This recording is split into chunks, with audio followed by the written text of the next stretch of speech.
What's up? It's Chill in the Green Box with View from Legacy to View. And what's up? And this is Specks Thompson. And this is Chill in the Green Box. And you know it's a special interview, man. We got both of us here doing the introduction, coming to y'all with this, great show you got today because it's so special. Special episode. We got Bryan Hill from Marvel and DC writer. And he's not even just a comic book writer. He also did TV and film. He did the show Titan as well, and also several other ones too that we will discuss on the show. So this is a big show. We got both of us here doing an introduction. We're gonna cut right to the interview right after this. But make sure y'all like, subscribe, comment, share, tagging people in this interview if you want to know about. So yeah, if you want to know about screenwriting, you want to know about writing comics, you want to know about marketing yourself, getting out there in the industry, listen to this interview. It's going to be great. Check it out, man. And you know what? I think I'll teleport over to the interview. I'm out too. Wow. Welcome back to the Hood. This is Chill in the Green Box with Specks Thompson interview. And today we got a special guest, man. Somehow I've been trying to get on the show for a little minute. I got Bryan Hill. What's going on, Howdy. man? For people who are not familiar with what you do, give them a little brief introduction on who you are and what you do. Oh, goodness. Okay, well, I am a comic book author, screenwriter, filmmaker, and television guy. In terms of comics, I am the current writer of Ultimate Black Panther and a Blade miniseries that is, on the shelves at the moment. And the last TV thing I did was Titans for HBO. So yeah. Oh, and I got a movie called Archangel that should be coming out in 2025. I'll have more details about that. But yeah, that's me. Okay, cool. Thanks for coming on. I know you're in Cali, but California guest. I don't know they have the same thing we have here. So name of the show is called Chill in the Green Box, and it's based off the green box that sits in front of neighborhoods. Are you familiar with that? Mm-mm. All right, so it's a green electrical box. Typically over here and some other places up north, it's a green electrical box that sit in front of neighborhoods. And from doing my interviews, I discovered that all the kids are growing up. We would hang out around them because there was the bus stops growing up as well. So after school, okay. I mean, I grew up in St. Louis. I'm trying to remember. So it'd be like the green. I don't remember green boxes in St. Louis though. Remember the light poles, right? Yeah. So the little, so you had the little, like the Bell South little top things right beside it, like the silver type little things on the ground.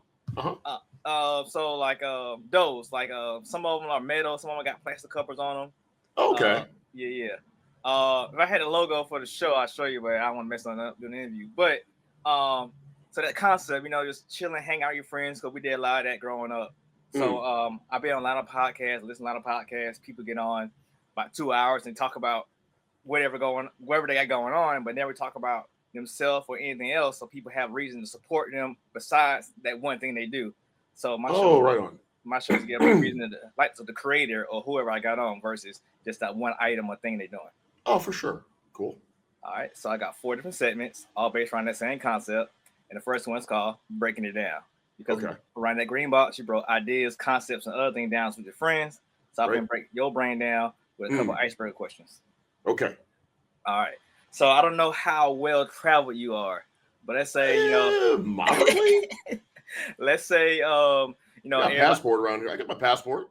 Okay. See, you want to step faster than me. Okay, I see. Yeah, I'm about to get one of those soon because I don't know how well people will take Trump. So, but question wise, let's say everybody start hating Trump and they nuke the United States. What would be the next country or city you will vacate to? Oh man, that's a good question. Well, I'm a big fan of Japan. I have been there. I was there for like 24 hours in Shibuya and liked it very much. And I know some people that are over there that are creatives. Like I know LaShawn Thomas, he's an animator that lives over there. And I think there's a lot about like Japanese art culture that I vibe with. So I could probably find my way there.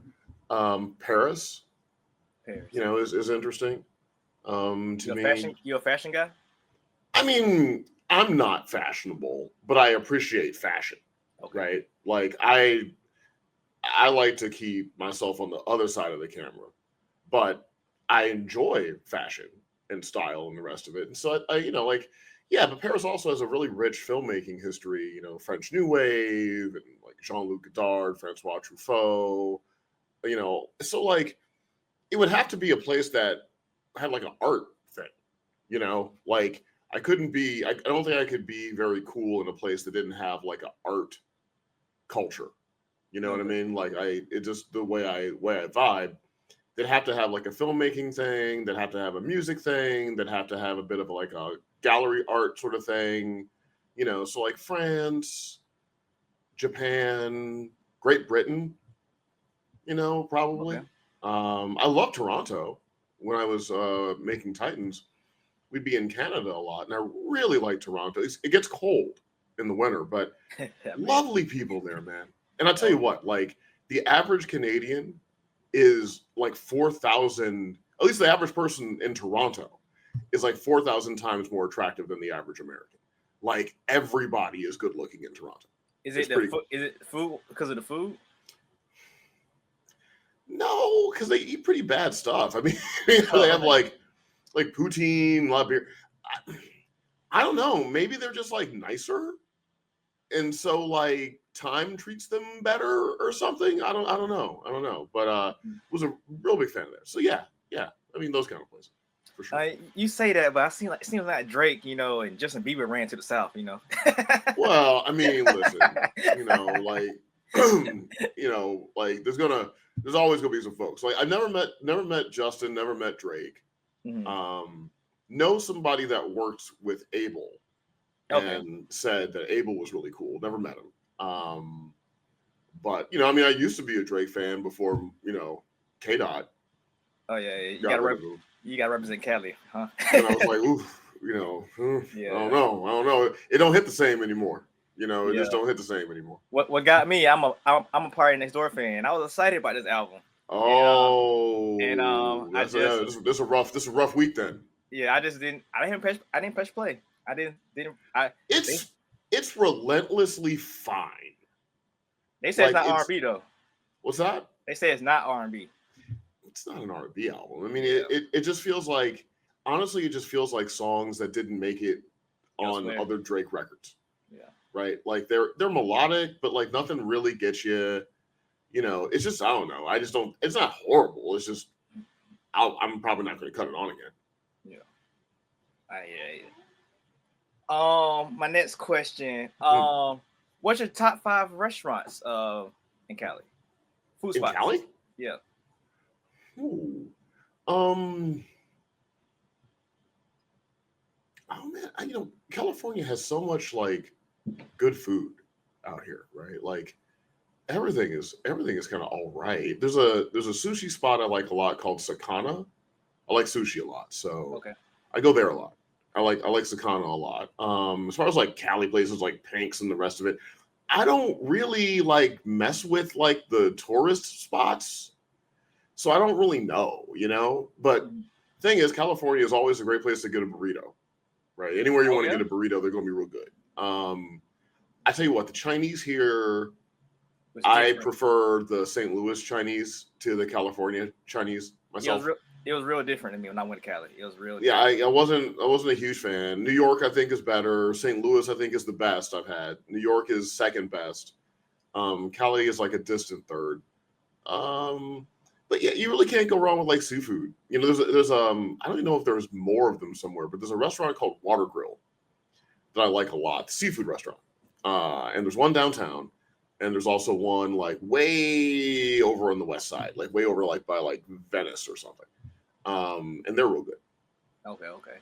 It's cool. I did some time in California. I didn't really eat too much there, but the places I did go, they were drastically different. I'm here in Georgia, so it was it was drastically different. So except the what was it? Roscoe's? That's what it is.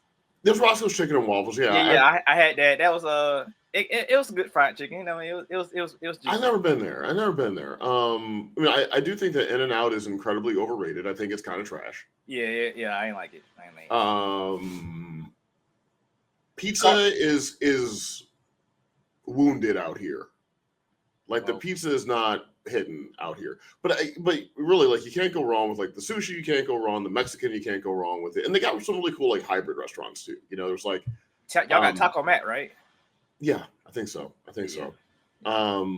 But yeah. Okay. My last question, you know, a film that you'll put, you know, on a background that you normally can watch over and over, you know, without no trouble. What film would that be? Oh, I got a lot of those vibe movies, man. I'm a big vibe movie guy. So like my normal vibe movie rotation's probably like the 2006 Miami Vice. Okay. Black Hat, another Michael Mann film. Blade Runner. I just watched Blade Runner like 2 years ago. Blade Runner and Blade Runner 2049 are really good vibe movies. Okay. 9.5 Weeks. Oh, okay. You know, it's kind of a sexier vibe movie, but I'll cut that on to leave that on the background. It's got vibe. Mm-hmm. I mean, I got a lot of them, man. Like I fire up movies like songs a lot, right? So there's kind of a lot of films that I'm like, oh yeah, that's a vibe movie. Okay. I interviewed a rapper, Nim Raps. Like okay. Him or not. He broke the record for the most times watching Infinity Wars. He broke the record. Well, he made the record, and he said he watched it so much that he can see that the little hairs on the little trimming that's then get sold in right on Black Panther's costume or stuff like that. Because I think he watched it 112 times. So like he wow. Yeah, so he said he enjoyed it so much, you know, he calling up Guinness about it. Then they say, well, you gotta do like 3 digits, and that's what record he said. That's he crazy. Said word for word, he knows the movie. He can tell the when the sounding and all that, you know. That's crazy. Yeah. Well, I mean, look, I people got the movies they love, right? So I gotta respect that. I definitely gotta respect that. My friends, they watch Friday back to back. Oh, I mean the old school one, like the Ice Cube, like the old one. Yeah. Man, I haven't seen Friday. Ooh, it's been a minute. It's funny though, but it's been a minute since I've seen Friday. They used to quote it word by word when I was little. I never could do that. I never was able to quote a movie like that. But, I mean, when I was a kid, I can probably still do it now.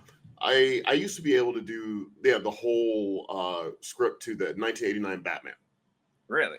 Yeah, I probably knew that whole script off the top of my head. Dang. That was kind of the only movie that I think I like knew like word for word, you know.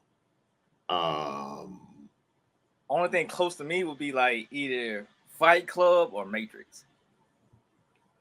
Yeah, I mean, like those are all movies that like I've seen a lot, you know, that I'll watch over and over again for sure. Yeah. Well, that's in that segment, you know. Going to my next segment. It's called the back issues. You know, being in comics, you know all about that. Well, who don't know, in case you want to know a character's origin story. So, for example, you want to know about Blade, you can read his back issues to find out more about his origin. So, in this segment, I'm going to your back issues to find out more about your origin story. Oh, well, let's see. I grew up in St. Louis, Missouri. Well, I got some questions. You know, you don't have to think too hard. Cool. You don't have to think too hard. So, you already told me where you from. Yep. So, you're from St. Louis, but what do you call your hood? Oh, called the Lou. The Lou. Okay. But I don't think I called it the Lou when I was there. I think I only called it the Lou after I left. Okay. We didn't really have a name for it. We just, you know, I don't know. I don't remember us having like a cute name for it when we were there. When I left, I called it the Lou, but it wasn't really at the time, you know. Okay.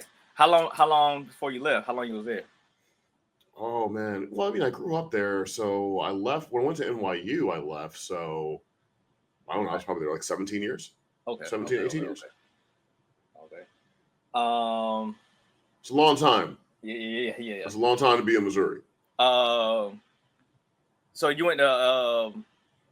What you went to New York for? What school? I went to NYU. I went to film school. Film school. Okay. All right. You knew you was gonna do that right at the gate. Well, I didn't know if I was gonna get a job. No, I mean you want to go to film school. Yeah. I mean, when I was a kid, you know, I was really into movies a lot, and they meant a lot, and so I kind of knew I wanted to be somehow a storyteller in film or TV or whatever, I flirted with the idea of joining the FBI for like a stretch. Okay. Because I wanted to catch serial killers. I thought that'd be cool. Mm-hmm. But then I realized that most of the time as an FBI agent, you're like sitting in a van listening to people, and I was like, nah, I'm good. Like that's not the movie. I want to do the movie shit. Yeah. So I was like, well, I like movies a lot, and I'm pretty good in English class, and I think I can write a screenplay. So yeah, so I just went to NYU Film School. Okay.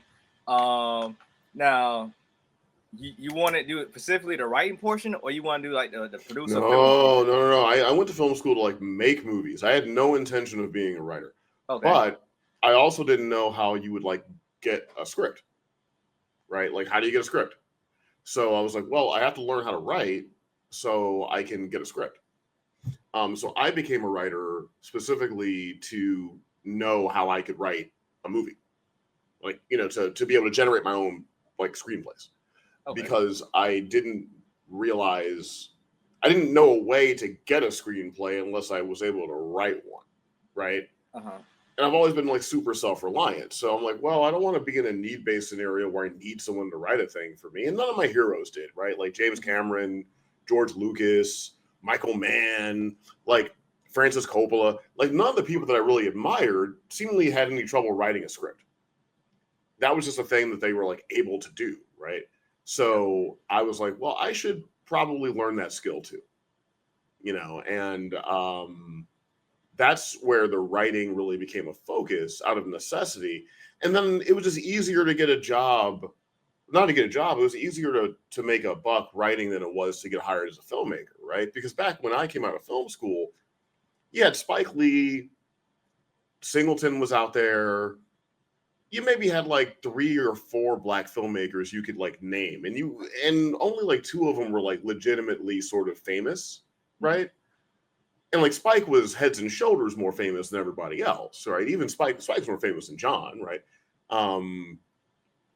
But that wasn't really a thing, you know. Like being a black filmmaker it still felt like sort of a spooky art. Like how does that happen, right?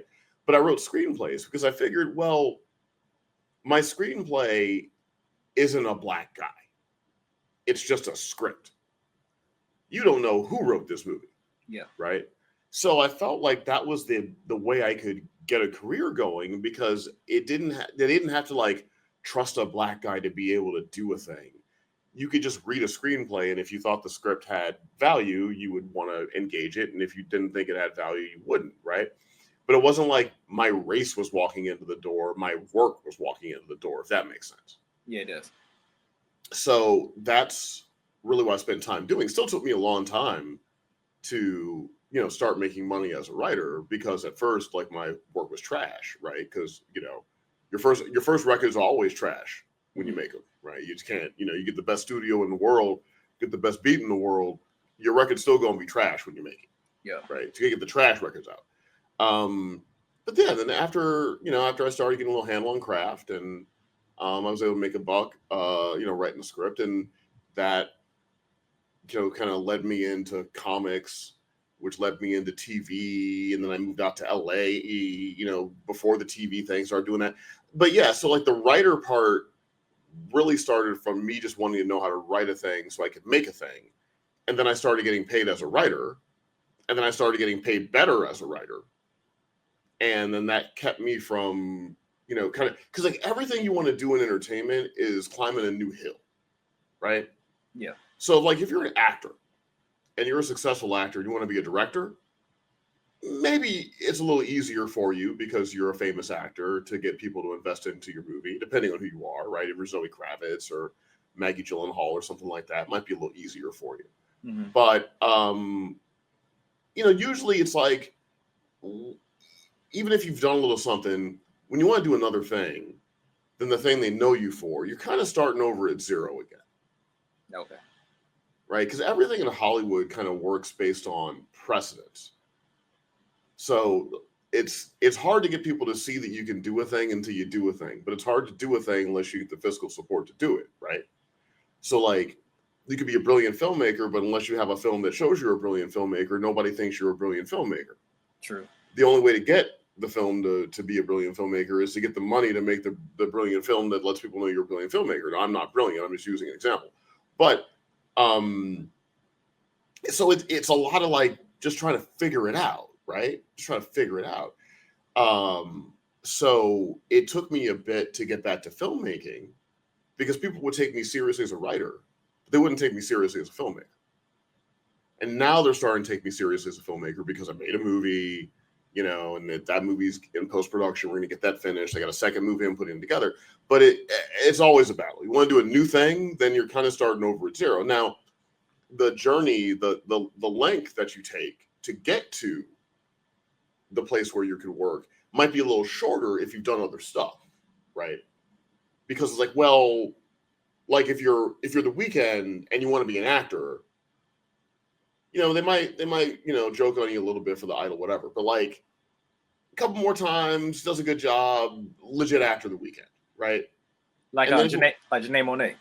Yeah, like Janelle, you know, like that kind of thing, right? So like you start at zero, but the path does get like a little easier, but you still got to start at zero.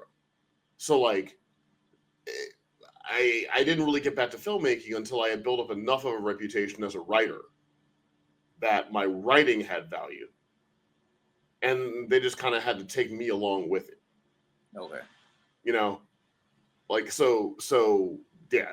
And then with the comic stuff, I always loved comics as a kid. Had no idea how to get into the business of comics because it's really opaque. It's like super hard to figure out how to get into comics. Like that's just a strange thing. And comics wouldn't touch me with a 10-foot pole for a long time. Why? You don't know? For the reasons why it's hard to get into anything. Okay. You know, because nobody wants to read something from somebody new. Nobody wants to meet somebody new. Nobody wants to hire somebody new, you know? Yeah. You know, like you might be trash. I got these other things I got to write. Blah, blah, blah, blah, blah. Read it. You know, like all the reasons why everyone's always thinking that people can't do stuff. You know, so like it's just the way psychology works. You know, like you take the same story, same exact story. You put John Smith's name on the cover, and then you put Stephen King's name on the cover. Yeah. People are going to read the Stephen King labeled one and think it's better than the people who read the John Smith one. Because they're, you know, it's just the way the human mind is, right? We're judgmental creatures. It's how we survive. So, yeah, comics was really hard to get into, but comics very much is interested in Hollywood and Hollywood money and getting things made into movies and shows so people can watch those movies like 1,000 times and everything else. So once I started working in Hollywood, then I had more value for comic book people because I had a little Hollywood dust on me, right? So suddenly those ideas that weren't good enough were fine now. They were great, right? And then that's how I kind of got into comics. Okay. Since we're on top of the comics, you know, what comic book, a comic-related TV show got you into liking comics? Ooh. I mean, I guess like the most visceral experience I've ever had with a book was probably Frank Miller's Dark Knight Returns. Okay. Right? Like that was like I remember the visceral experience of reading that graphic novel. Really all of Miller's work back in the day. I mean, I was a Year One guy. I was a Daredevil Man Without Fear guy. I was a Batman Dark Knight Returns guy, right? I was a kind of a Frank Miller acolyte, like, you know, Sin City, you know what I mean? Like I was all over Frank. And then beyond that, Arkham Asylum, Morrison and McKean's Batman graphic novel. That set off little fires in my brain. Batman the Cult. I think Bernie Wrightson was on that, I think. You know, like those sorts of books, right? Like I read the monthlies, but the monthlies didn't really move me. I was more of a graphic novel guy, right? So I was more like the 4-issue miniseries, right? Like those things, like the Wolverine thing, that would be like a 4-issue thing with Chris Claremont or something. And, you know, Frank Miller did that. And so like that stuff kind of spoke to me. I can't, you know, you're older than me, but Dark Knight Returns and Batman '89, that's around the same era, right? Which Well, came yeah, first? just about. Yeah, I think Dark Knight Returns is probably a little earlier. Okay. Because Dark Knight Returns was somewhat of an influence on '89 Batman, right? But Well, was it or was it Batman Returns? So Batman's an interesting pop cultural thing. Yeah. Because Batman is oftentimes reflective of where society is as a whole, right? So you have the character created during the Great Depression, essentially a Depression era character that's about a rich guy that protects the innocent people from the criminals, right? But very gothic, very moody. A lot of Lamont Cranston's in there. I think think The Shadow predated Bill Finger and Bob King's work on Batman. I'm not sure you might want to, but those characters were kind of in the same era, right? Whether it was Batman influencing The Shadow or The Shadow influencing Batman, Batman had guns when he first came out.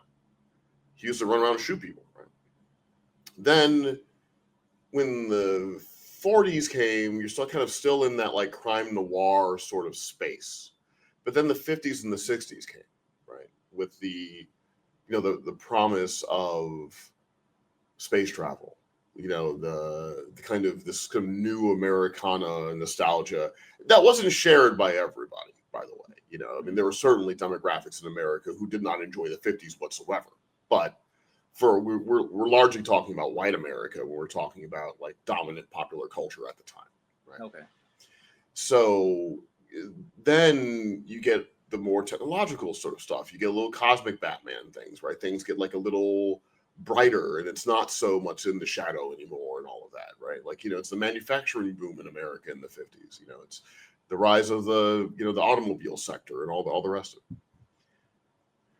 And then when the Carter years came, we're talking the 70s now, you have a disillusioned public.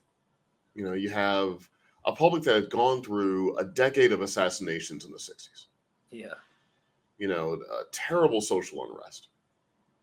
The Vietnam War. Energy crisis.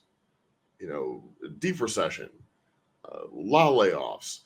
All the stuff. Like there was a mood in the country. Right? And so Batman kind of shifted to sync up, I think, with that American psychology.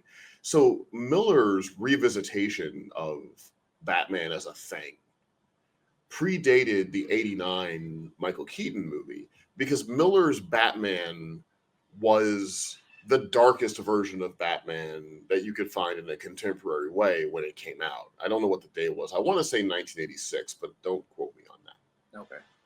Dark Knight Returns might be 86. Burton's movie is 89, released 89, shot 88.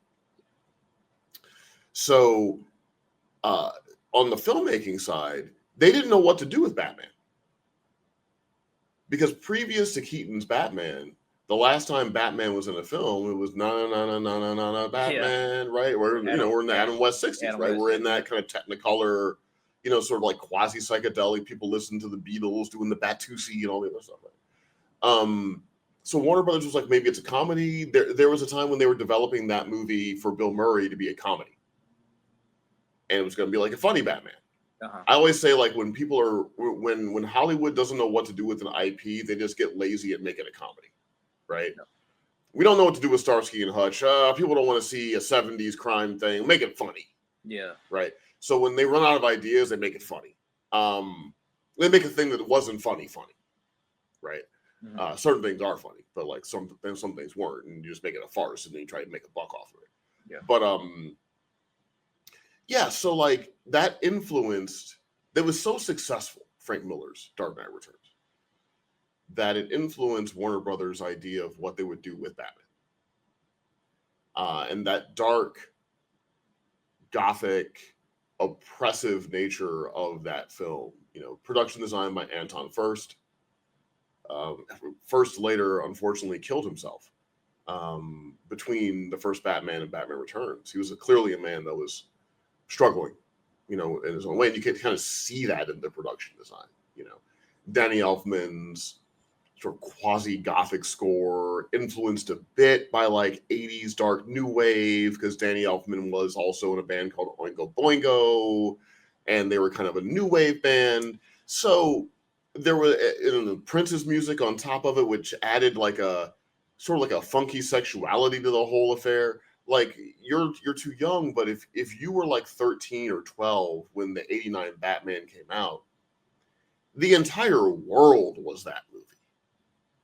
Like, there hasn't really been a movie within the past 20 years that had the kind of cultural stranglehold that the 89 Batman had.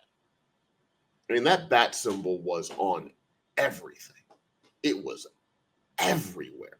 There was like a year where pop culture was dominated by Batman. But yeah. So I believe the Miller came out before the 89. And then Batman Returns, they probably got the idea to call it Batman Returns because they were looking backwards at Dark Knight Returns and how we're going to do next time. Yeah. And then that was 92, Batman Returns, I believe, which was its own thing because it was a little too dark for people. And there's a whole thing about merchandising. I won't get into it now, but it's kind of an interesting thing. Like looking at the history of Batman films and kind of cross-referencing that with America and what America was evolving into. You know, because Batman's sort of like the American James Bond in a way, right? Like just as James Bond sort of represents largely American influence, but it's still very British. Yeah. How we feel about imperialism, right? Like you can look at James Bond movies and see what the modern world thinks of imperialism from those movies. And with Batman, I think you can sort of look at Batman and see where is America? What are our feelings? What are our virtues? What are our vices, right? What keeps us up at night? What are our worries and anxieties? You know, I think Matt Reeves' Batman film is very much like a film born out of the anxieties of a pandemic in a way. You know, it just kind of like what the country was going through, what the world was going through, I think seeps into that Batman film in an interesting way at the margins. So. Okay, cool. I never thought about the whole transition between 89 and Returns. You bring it up. It sounded like they got the same effect that Ninja Turtle movie did. They said Ninja Turtles was too violent, and when the second one came, they never hit nobody with the weapons. You know, no nunchucks because there's a nunchuck ban, and right. Well, you know, no one expected 89 Batman to do what it did, and you can always tell when a studio thinks that a movie's going to do really well because they'll have a robust marketing campaign and merchandising campaign associated with it, right? When they expect it to do well, the merchandise is already set. With 89's Batman, the merchandising kind of happened after the movie took off. Movie takes off, and then suddenly like, oh shit, we need this, we need that, we need this, we need that, we need Batman cereal, we need toys, we need this, we need, you know. So when they were going to do Batman Returns, the idea was, well, this is going to be a merchandising boom just like the first one was. So they got all these brands on board. They got like McDonald's on board and this company and that company. But Burton made a movie that was a little sexual. That was like kind of dark. There was blood in it. The Penguin was monstrous. yeah. Catwoman was like really horny. Like it was just a lot for people. Batman, you know, was like killing people and stuff. It was just a lot for people to deal with. It was a little weird. It was more Tim Burton, right? The first movie is one of the least Tim Burton movies you can kind of imagine. Not kind of imagine. That's an overstatement, but it's definitely like less drenched in the Tim Burton tone than the 92 Batman Returns is. And you know, it's kind of crowded with bad guys. Like that was the first movie that kind of made it like a standard now where you got to have 2 comic book villains per movie, right? Oh, okay. So there was all this marketing and merchandising, but then the brands got really scared because the movie was too dark.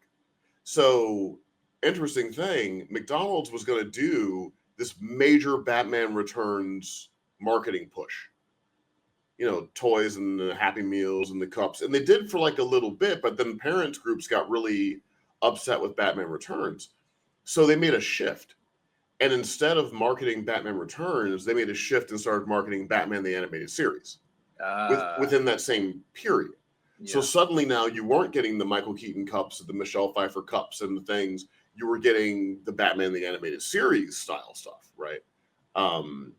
So yeah, it is interesting to think about how merchandising can affect things and all the different ways revenue is made on a thing. I mean, one of the reasons why it's always more profitable to make a Batman movie than a Superman movie is Batman makes more toys. Okay. Because Superman doesn't need a car. Superman doesn't need a plane. Yeah. He only has one suit. Right? So how many Superman action figures do you need? You need the one.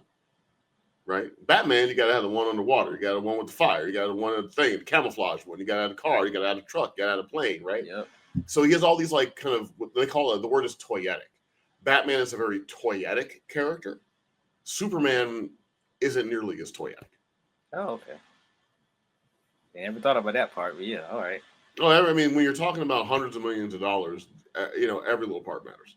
See, I thinking about that with cartoons. I see how the cartoons work with toys and what they display. I learned that from Dragon Ball Z. Mm-hmm. How they give you a new transformation. The new transformation. That's a new toy. You know? Oh yeah. Well, in the 80s, there's a whole thing, right? So at first, there was a thing about advertising to children.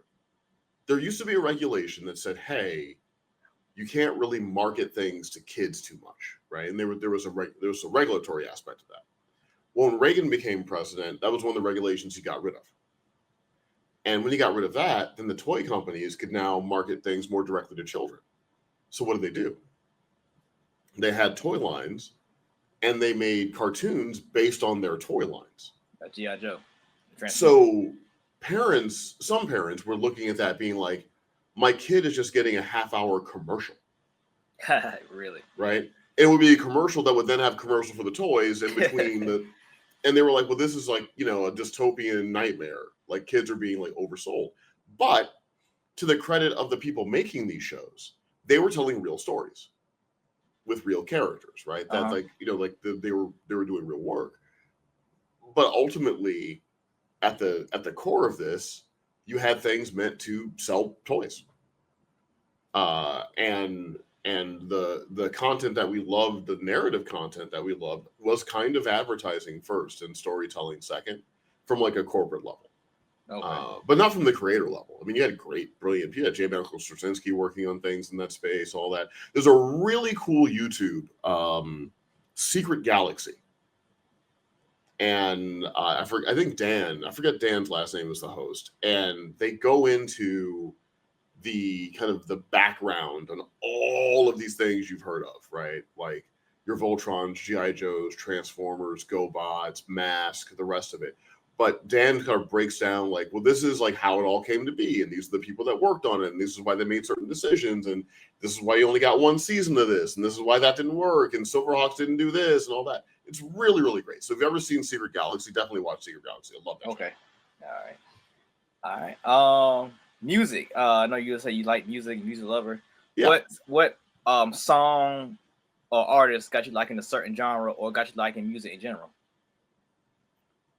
Oh man. Well, my mother was always a big music fan, so she had like a great collection of old vinyl records.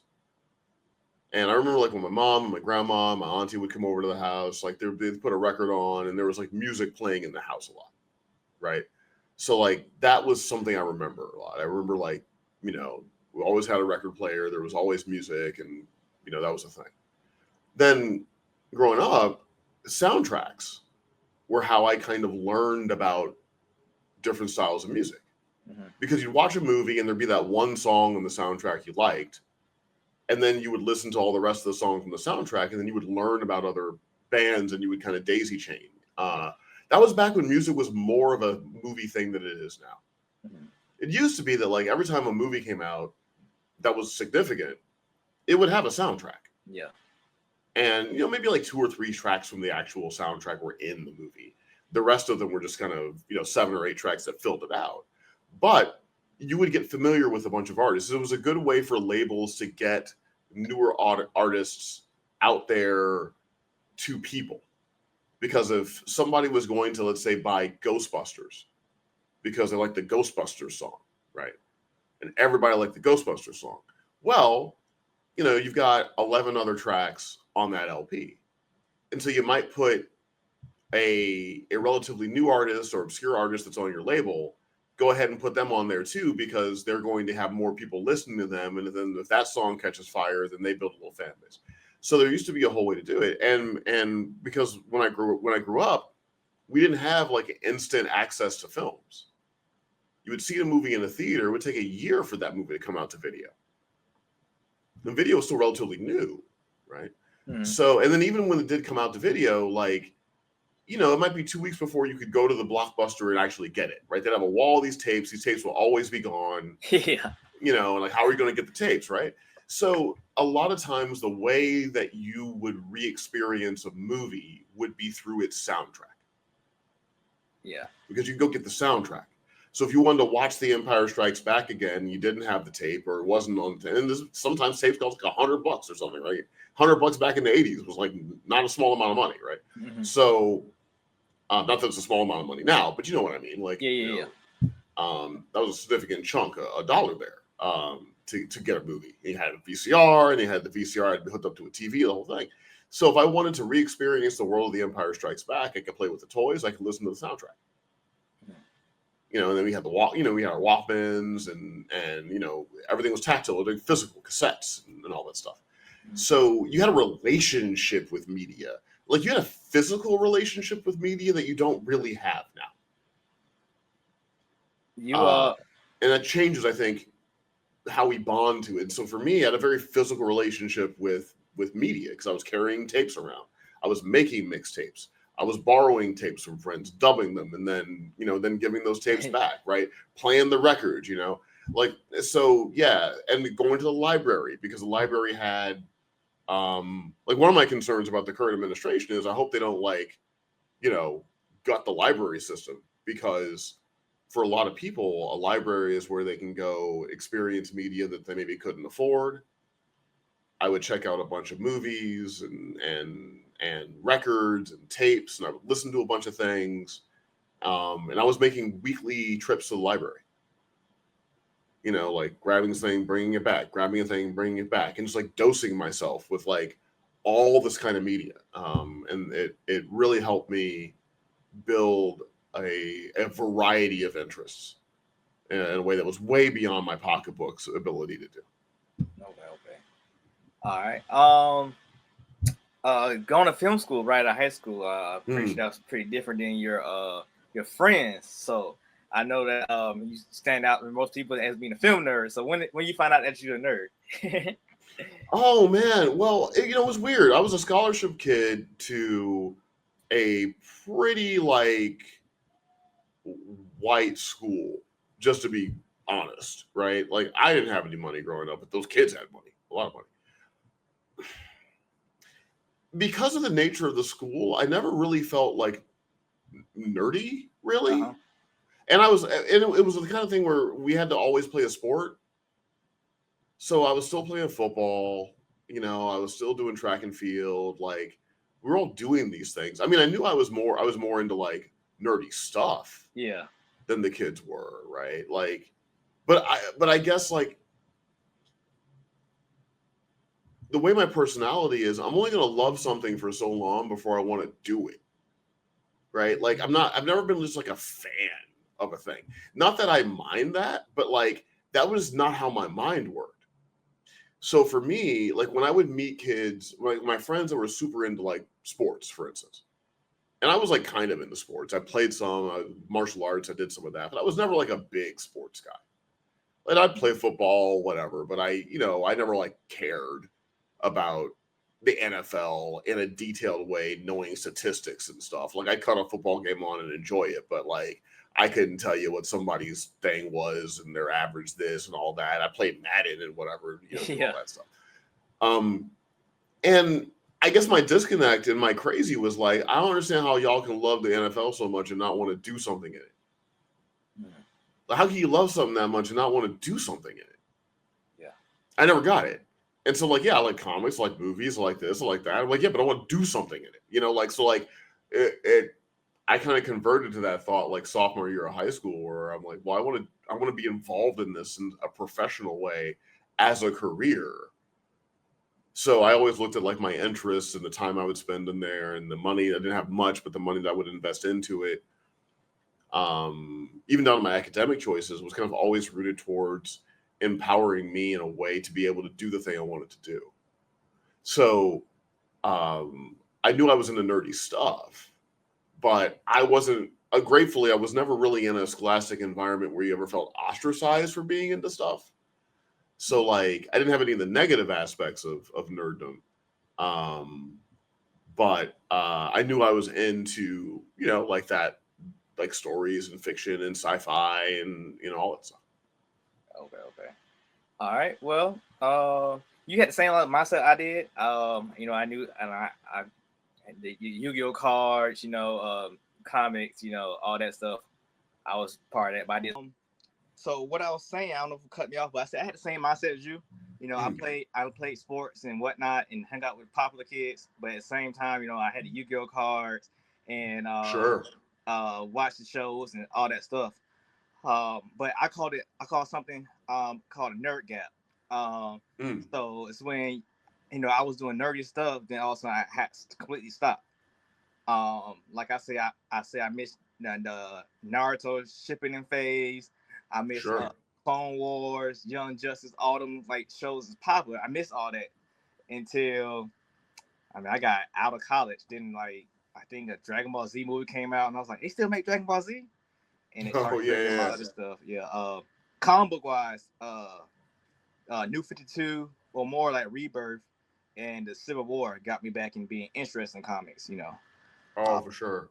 Well, when I was growing up, man, like it was like, again, because media was difficult to get, I think I was hunting things a lot because it was hard to get stuff, So if you wanted to see Akira, that wasn't easy. Because Blockbuster might not have Akira, right?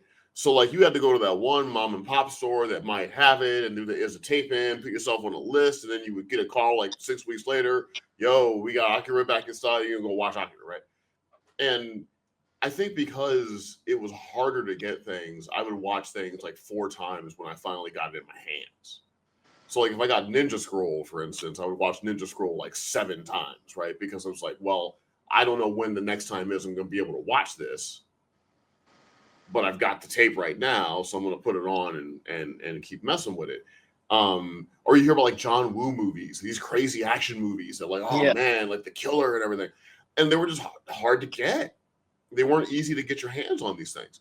And so when you got like your hands on like For Better Tomorrow 2 or Hard Boiled or, some of those deeper cut John Woo things that weren't The Killer, you would really like watch these things. And so like I was super bonded to that stuff because it was just difficult to get to it. So when I got to it, I really felt like I was like, ooh, I'm gonna learn it because I got it. Okay. Last question for this segment. Well, last statement for this segment. Do you feel like anime nowadays is like for us how Kung Fu movies was? Do you feel like anime is like how Kung Fu movies were? Like for us, well, you're a little bit older than me, but you know how everybody's crazy over Kung Fu movies. We watched them, and that was like I think it's a little different. Okay. Because I think Kung Fu movies were more about like the individual movie and the experience of watching the movie. Anime, these kids are getting really wrapped up in these arcs. Like when I was watching Kung Fu movies, I didn't really get into the arcs of the characters. It was like, oh, I watch a Kung Fu movie. I mean, I like Bruce Lee, but like, what's the arc of a Bruce Lee movie? Yeah. He don't want to mess guys up. They do a thing. He got messed them up. And then he messes them up, right? So it wasn't like there was like Berserk or something where people are going to really have feelings, or like Attack on Titan where there's an entire like community waging war about whether or not who's that character in Attack on Titan that like people like, but then he's like kind of a jerk. Like, thank you, Eren Yeager. So like we didn't have like the Eren Yeager of Kung Fu movies. You know, it wasn't that deep, right? So I think because anime is like serialized storytelling, they're having it's similar in that it is pop culture coming from Asia that we're adopting over here and watching and escaping into. Yes. And there is that kind of adrenalized aspect to what it is and all that. But I think they have a deeper relationship to their anime and their manga than we had to kung fu movies. Okay. All right.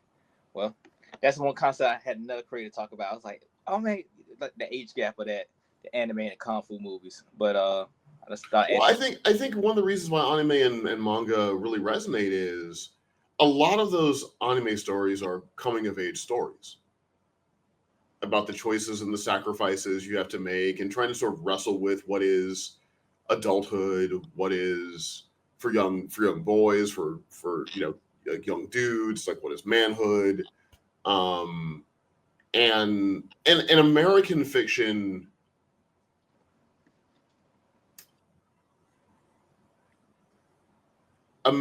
There used to be a lot of American fiction about the transition from boyhood to manhood. Right? There used to be a lot of that. And there's still some of it.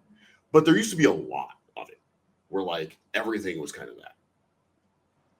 To the detriment of other stories that could be told, right? So like there's more of a variety now. But so much of anime is that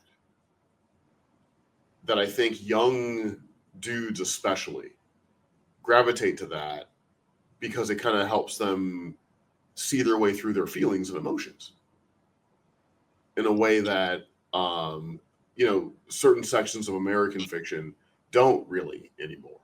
You know? Okay. So I think there's like so I think it's different. I think it's deeper. I definitely think the anime relationship to the anime fan is deeper than like my relationship to kung fu movies when I was their age. Okay. All right. That's all I got for that segment. Moving to my next segment is called Hotkeys. You know, being in comic books, you know about that. Hotkeys be key issues, new character, new artists, new writer get on board. And development in term for music as well. You know, it's a button turn DJ I press on the turntables to get everybody turned up, or a producer make a song more live. So this segment is the meat of the interview, so people know more what you do and everything you got going on. So for that film, I don't know the order of things, but get you on the show. I think it took about a year to get you on the show. Was that long? I don't know. I had to double back because you and a couple of people, had me in the line, you know, give me the show like Austin St. John. You know, he had me for like 6 months, and I got some other creators, you know, still. Sure. But glad y'all actually come on and whatnot, talk to me. But for you, Blurred Out Fear was talking about you. I guess your Blade Run. He was talking about you. Oh, okay.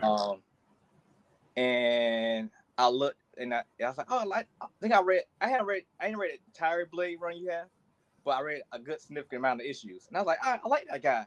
Then I went on Legion of Comic Geeks and see what other books you did, and you did the Fallen Angels book. And I was like, oh my God, I love that X-Men book. I almost read all the Cold books. And I was like, I really love that series. So I looked more into you and all you do. And I seen you just film and all that stuff. So I was like, I became a fan, you know, just seeing you tweet and watch everything you put out. So first, Titans. I want to talk about that. Was that your first significant film project?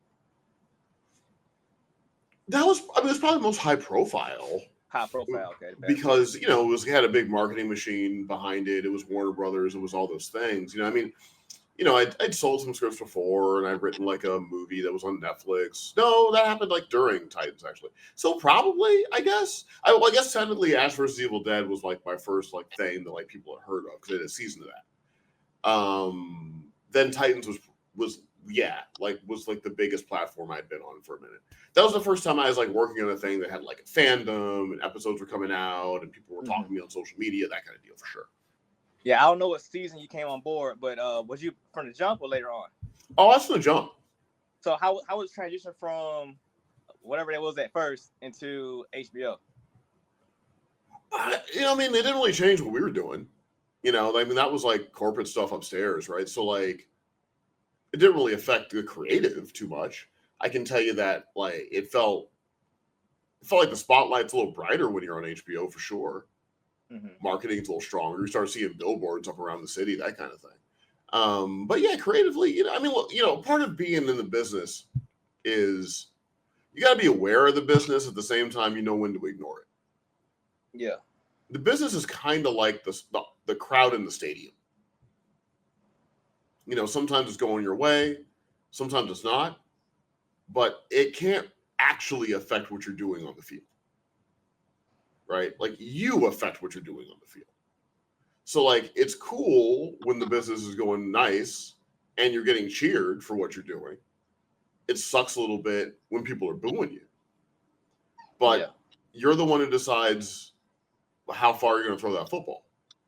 Right? Like you're the one that has to run past that defense or run through that defense. You're the one that has to tackle that guy with the football or jump in the middle of that quarterback's face and make him give up the rock. Right? So like the crowd isn't going to really affect your performance. Like you gotta be locked in.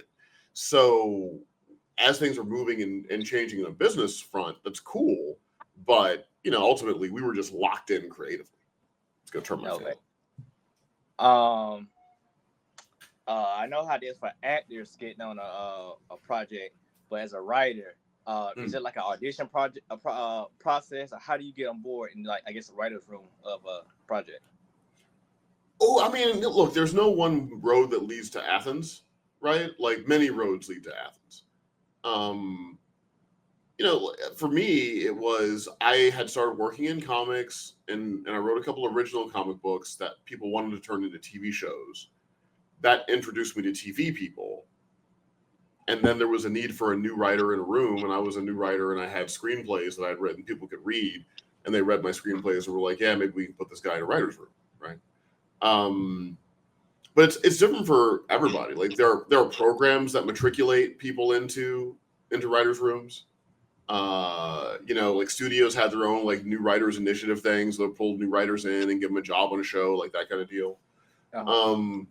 You can come up with a show, try to sell it, and if you sell it, that might make you viable. There's not like one way to do it. This business is a lot of just attrition. It's a lot of like ramming your head against the wall until the wall cracks or your head cracks.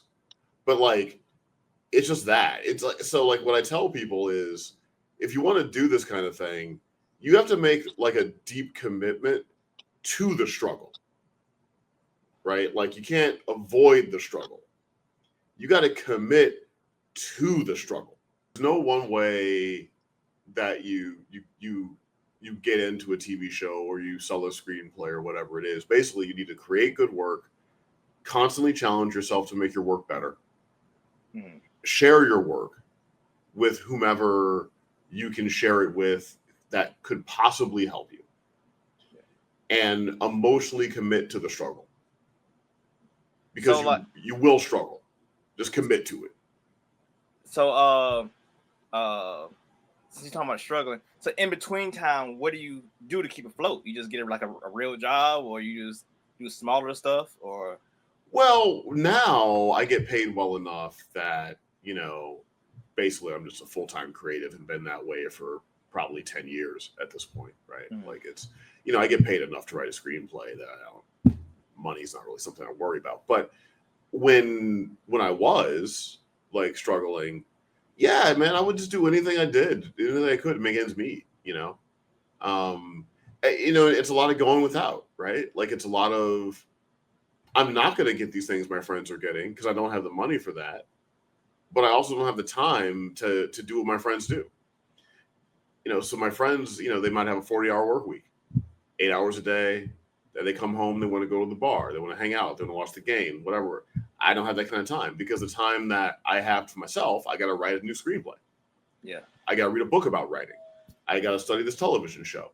I got to learn about lenses. I got to do, so like yeah, I was in like that mentality of I'm gonna do whatever I gotta do. I'm gonna go without whatever I can't have, but I'm going to succeed enough at gaining skill at my craft to build a life for myself. So I've done everything. I've done like third shift jobs. I've done labor jobs. Like I've couch surfed for a year. With people trying to get to it. Like all the things that you have to do. Yeah, I mean, I'm a third shift job right now. I'm actually after the interview, I'm going to work. Yeah, no, you get it. Like, yeah, I remember like riding the bus. I used to work for the IRS. They had these tables that had like lights in them, and so when people send their tax payments into the IRS, yeah, they want to make sure that none of the checks get lost. So I used to stand over this table that had a light in it, and they would give me all the envelopes that the machine had opened of like people who'd sent checks in, and my job was to just look at the envelope with the light shining through it to make sure there wasn't a check stuck in it. And I would do that for like 8 hours a day. Woo. And then I remember there was another part of the room. They used to call that candling, because I guess you would like look through, like as you're looking at a document with the candle behind it. So they called that candling. And then there was another room where there was a machine, and the machine used to like feed the checks through the machine. But like only 1 or 2 people got to work the machine. So with the machine. And there was a guy that was working the machine, and that was like his thing. And I guess they someone talked to me or whatever, and then realized like, well, Bryan could probably work the machine, so we're gonna bring him to the machine room. And that was such a big deal.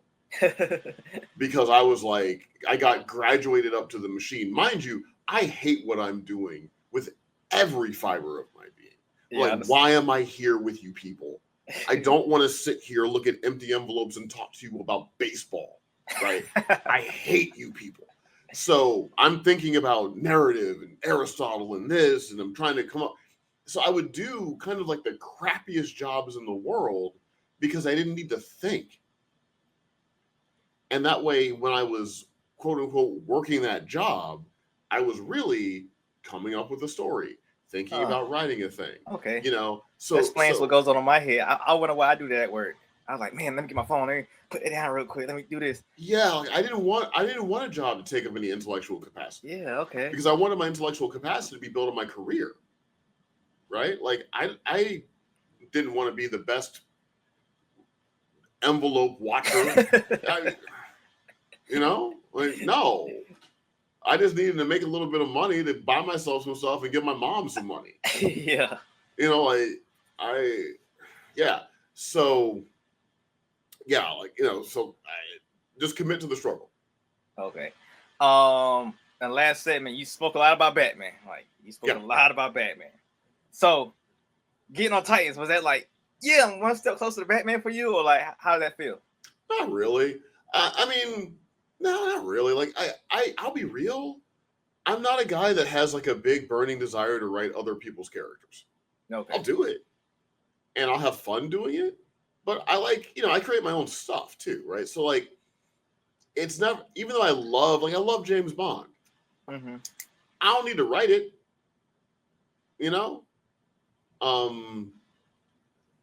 So like, getting on the show wasn't.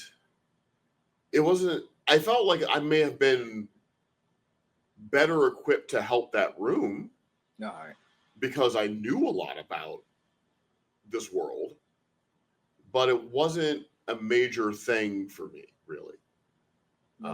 In fact, I remember when Bruce Wayne was going to be part of the show,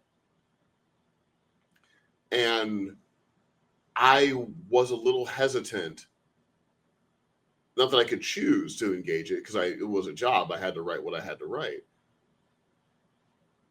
But I was a person with feelings about it, because fuck Batman, right? Well, it was more like when you really like a character, and you really have a specific way you want to articulate that character, but like you're not in charge. So I'm gonna have to do something with Bruce that I might not want to do. that I might not think is a good Batman story. So it was almost like a bummer in a way, because I was like, ooh, I don't want to. I'd rather never write Batman than write a Batman I don't like, other than write Batman in a way that I don't believe in. Right? Yeah, I think I heard somewhere that people who did the Batwoman show felt the same way too. It's a little tricky, because like you have feelings about a thing. And it's not that my point of view is right, everyone else is wrong, but when you see something a certain way and you've seen it away for a very long time, and then you have to do things that you just wouldn't do ever. You're looking at a character in a way that you just don't look at that character. It can be a little tricky, and it doesn't injure you emotionally, but it can be a little bit of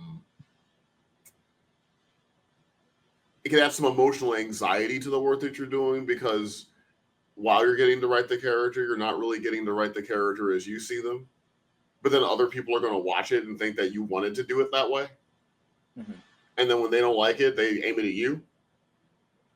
And you're kind of like, well, I was a soldier in a war. Yeah. So I fought it. But like, it wasn't really me. You know what I mean? So it's complicated. It's complicated. Okay. Transition to comics. So,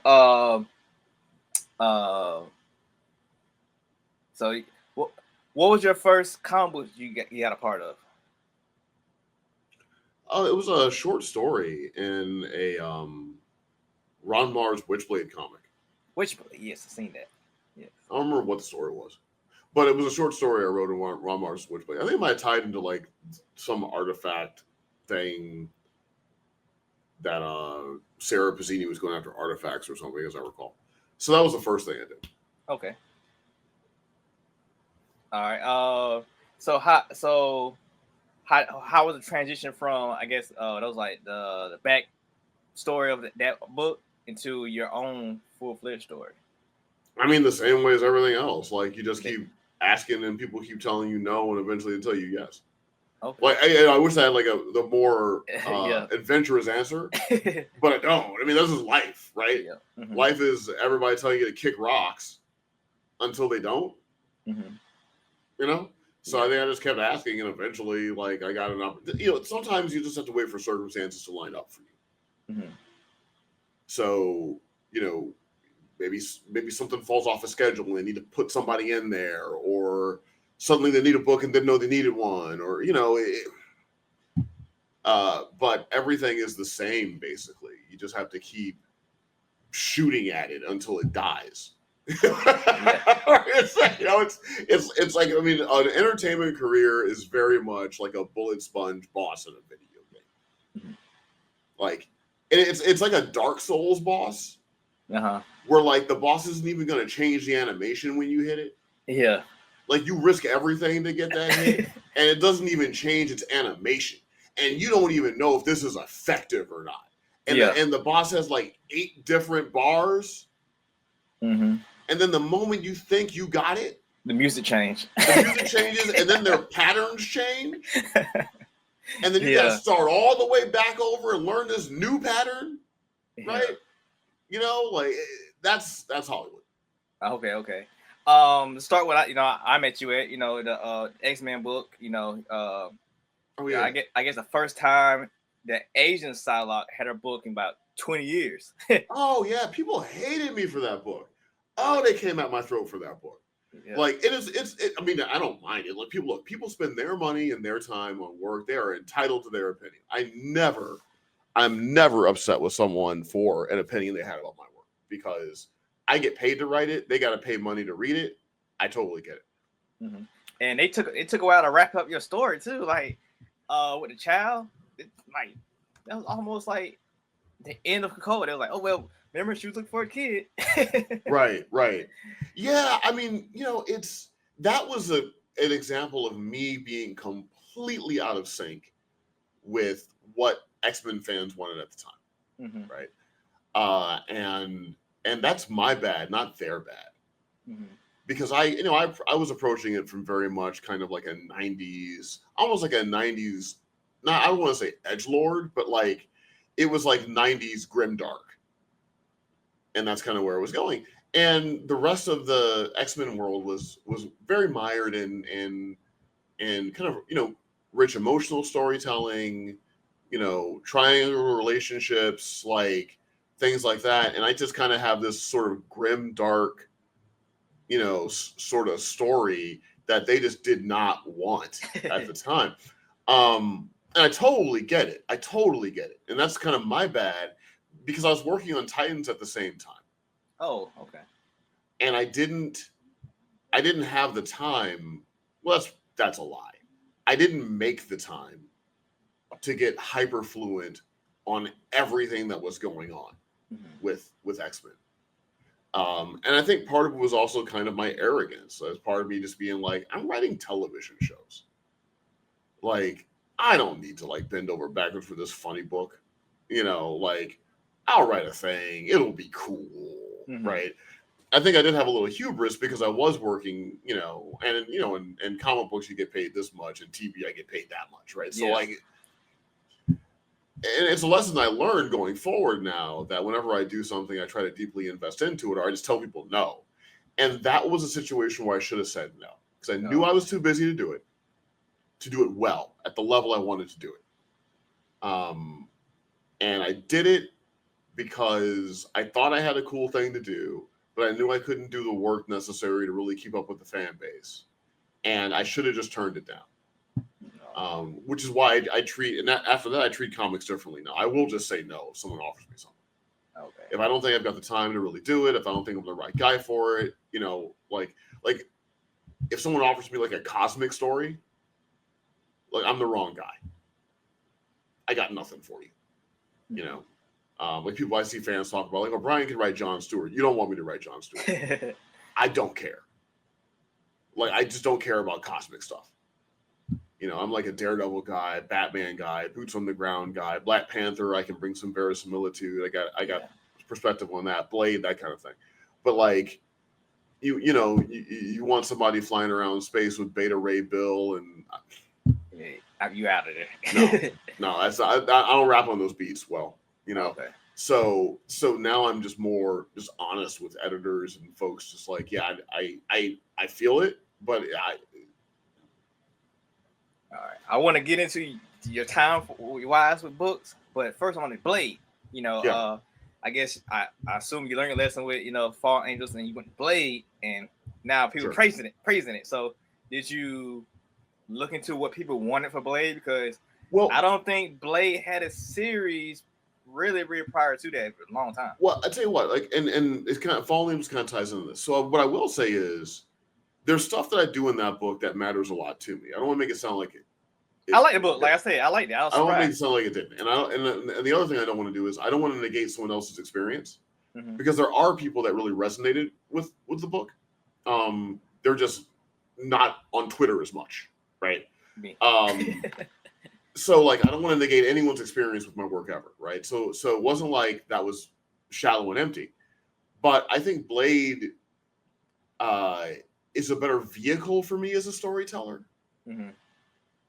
Just in terms of how I view ethics, conflict resolution, the tone I like to use, the style I like to use. Like, Blade just seems stylistically where I'm in sync, but then also the readers would be in sync. Okay.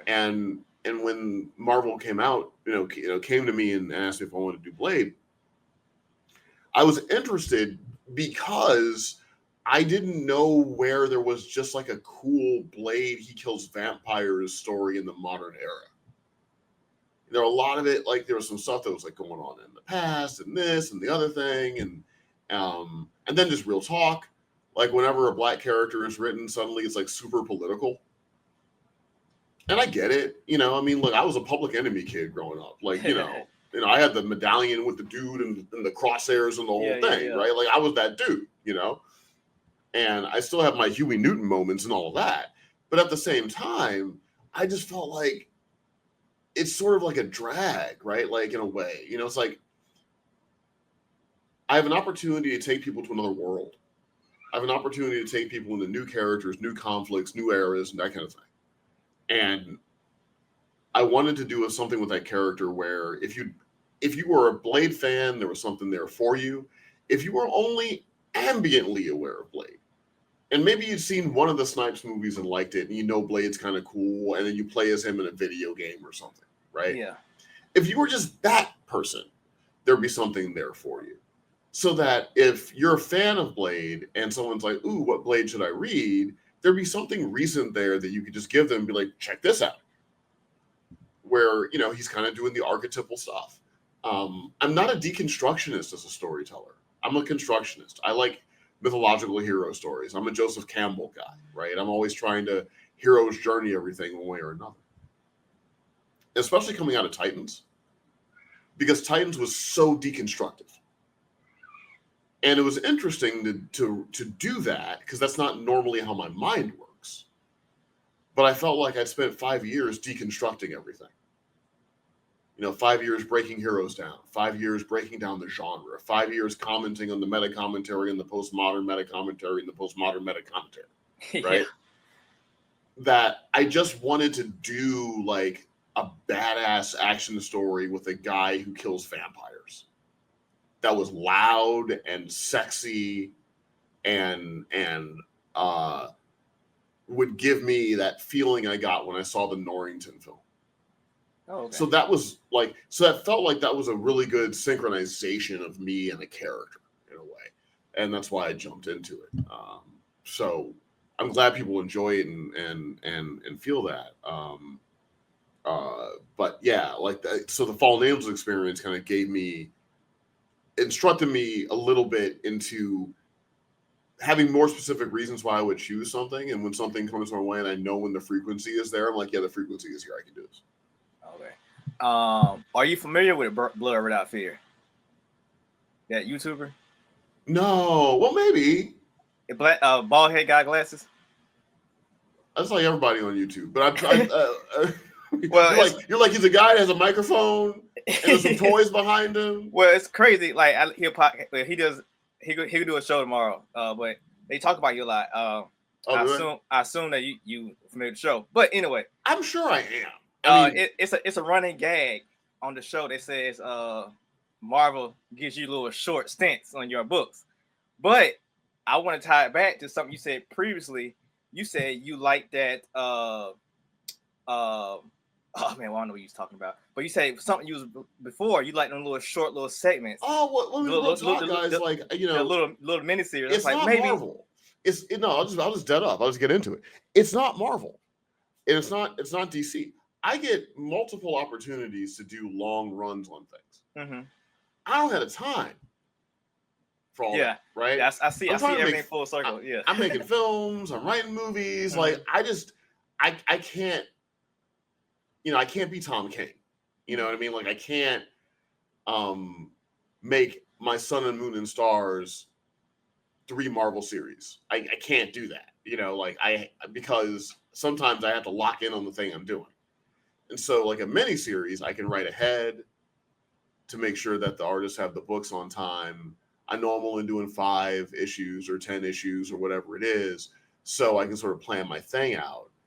So I choose to kind of do these kind of hits because that's as much of my schedule as I can give it. Because when you're directing a film, the movie, I think when the movie, it's not going to be like a huge release, but it'll at least wind up on a streamer, maybe like small theatrical release, whatever. I think when the movie gets released, a lot of that will crystallize and make sense because it'll be like, oh, well, you made this movie. But you lock in, like write a screenplay, you gotta lock in. Yeah. And I just don't have a ton of time to deal with different continuity things. And so wants to use this bad guy, so you can't use this bad guy, and you gotta switch this bad guy out and all that. And I'll be extra real now. Yeah. I don't want to give my like all my creative ideas into a universe I don't own. Yeah, makes sense. So like I'll come up with a cool story for like this character that's like a 5-issue thing, 12-issue thing, whatever it is. But like I'm not going to put all of my stuff into something that ultimately I don't own it. It's not mine. Yeah. You know, like I create a character for Black Lightning, this villain that wound up in the show. I didn't even know until somebody told me. I'm like, what? They put that character in the show? You know, which is, it's cool. It's all good. You know, look, you're in someone's sandbox playing with their toys is what it is. But yeah, that's why. Like, again, I'm not a guy that spent his time wanting to write Spider-Man or Captain America or even Batman. I love these characters, but I'm not fully like made whole by working on other people's creations. I enjoy it, but it's not the main thing. I couldn't get up every day of the week and know that's what I'm doing. Yeah. I'm a comic book creator. I don't know if you're aware of that or not, but my character I created, he was written as an X-Men character. I wrote him back in middle school, high school, whatever. Again, being grown, told my fiance about it, and she told me I should redo it. And doing research about the comic book industry, I read a quote. Don't know who it was. Can never find it again. Maybe it's just God, put me, something so I can tinge it off. But it said, if you try to write a story for Batman, you think it's good enough for Batman, don't do it because there's already a Batman. So if you think your story could be good enough to be Batman or the next Batman, write your own story because there's already a Batman already. So do your own thing because it was a story. Whoever the guy was in the article, he wrote a story for Batman. DC rejected it. Then years later, they changed, edit some of his story and put it out. Well, I mean, it's like people should do whatever they think is really going to like fulfill them inside, right? Mm-hmm. And I was the only kid growing up, only child. I've kind of been a little bit of not a misanthrope, but I'm very good at being alone, right? Like solitude is something I do very well. Because of that, I've never been one to be drawn into a community for my own validation. I don't dislike communities, and I'm a member of many communities, but none of them validate me. And I'm not a person that needs it to be Batman. I need to express what I'm trying to express. Mm-hmm. But if I am writing a character, I do try to honor what I think the fans like about the character. So I don't Fallen Angels them and then trap them in a perspective that they don't feel is the experience that they're normally getting, even if there's something positive about that experience for people. So I kind of balance those things out, right? It's a lot like music producing. Like, a guy like J. Cole, for instance, Cole can produce a track. He's a pretty good producer. So he can crate dig and loop something up and, make a good track. But he's not going to be happy just making tracks for other people. Yeah. He might do it, but eventually he's going to want to rap. And people might not like what he does. I mean, I'm a big Cole fan, or everyone doesn't love Cole. I love Cole, right? I like Cole. But some people just don't like the way he does it. But he has to do it, and that's why I think creativity is for me. As far as like companies like kind of taking your story and all that. I mean, look, part of the thing is if you write a big character, you wrote a big character. Welcome to the We Wrote a Big Character Club, right? You get to sit at that table, you get to sign that book. Wikipedia for the rest of your life will say you wrote Superman, you wrote this. You get that. Now, I don't give a shit about that, but people do, and it has value. I'm not gonna say it has no value. I just say I don't care about it, right? But the trade-off is they kind of do what they want with it. Okay. Yeah. So it's like you can take $10 million from Vladimir Putin, but it's probably going to cost you something. Yeah. you know what I mean? Like you can take it, but it's going to cost you something. Yeah. So but as long as you're going into that, clear-eyed, you're going into it clear-eyed. I mean, I've had crazy things happen, business wise, with it's like weird business things, changing your whole story, getting rid of a story, all that. Sure, it happens all the time. And maybe at first I would get like kind of in my feelings about it, but I'm pretty zen about it. I mean, it's kind of like, it's like the mob. Like, this is the life we have chosen. Okay. A couple more Marvel questions, and I'll transition to DC. Yeah. But because your time frame, I figured that's why you didn't do certain things. But was you offered the Blade crossover or no? Oh, what, this new one? Blood War or whatever. I can't think of the name right now. Oh, you mean the one where he was possessed by the dude? Yeah. Spoiler. Yeah. Well, that came out a while ago. I wrote a mini series that takes place after that. So, like, if you're listening to this, you know what happened in that one. Don't buy it. Don't read to the trade, man. Come on. Yeah. But was it offered to you? Because it seemed, outside looking in, it seemed, well, knowing you now and what you go through, it don't seem weird. But outside looking in, it looked weird that you was writing Blade, and he did Midnight Suns, not the whole thing. Oh, well, I think that was getting developed in parallel while I was writing Blade, right? Okay. And was I offered it? No. Okay. But it was cool, like, because that was like Blade and a whole bunch of Marvel people interacting with each other. Yeah. And I was like, I ain't got time for all that. The continuity thing, right? Yeah, it's continuity because now I need to be fluent on like a bunch of characters that I may only touch once, as opposed to a few characters that I can just get up to speed on that I might already be following. Right? Yeah. Totally different world. But yeah, no, that was kind of happening in parallel after I had done my little deal, and then they reached out about Midnight Suns. Yeah. And I did that, and then they reached out about doing like another mini series that takes place after it. Okay. But yeah, so like, no, I wasn't offered, but it never even. It's funny. I'm so used to comics, it's like the way it rolls. Like, I never even thought about it. Like if I was writing Batman, then I found out that somebody else was writing Batman, and then their Batman's real Batman, and my Batman ain't Batman. I just be like, okay, this is comics, whatever. Yeah. Okay. The Black Panther series, I read that.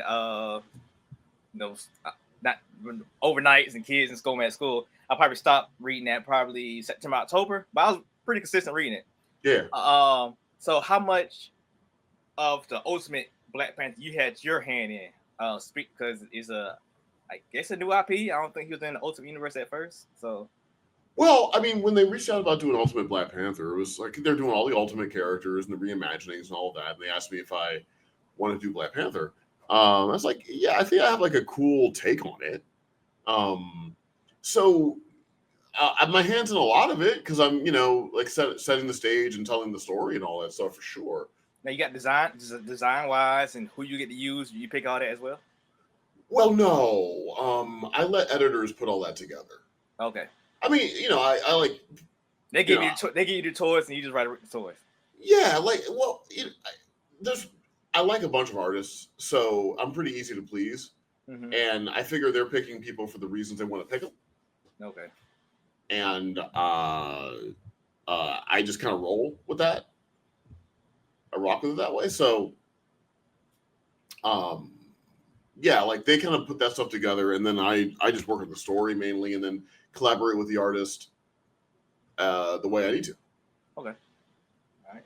Because I mean, everything so far I read, I appreciate it. One thing that I do like about you that, I want to incorporate my work that, I seen flaws in, like my first issue or two, I've been building, but you reading your stuff make me want to build more, is your dialogue stuff. Like, your dialogue always has a lot of weight to it. I know it's. Oh, well, I mean, that's probably because I do a lot of screenwriting, mm-hmm. and I'm trying to write for people. So, I guess the impact of that dialogue comes from writing a lot of dialogue. Yeah. And the way I write, I kind of let them talk and I write it down. So I don't really feel like I'm pushing it. I feel like I sort of set the stage, know what the conflict is, know which characters in the scene. I let them do stuff, and I write it down, and then I'll kind of edit it. Try to keep the spontaneity in it. Try to keep it feel like alive and human. But it's not like a thing where I'm like, I'm gonna be the dialogue and comics guy. But it's more just like, I don't know. It's like I was just writing things a lot, and I write a lot of dialogue stuff. So I guess that bleeds over into the comics. Okay.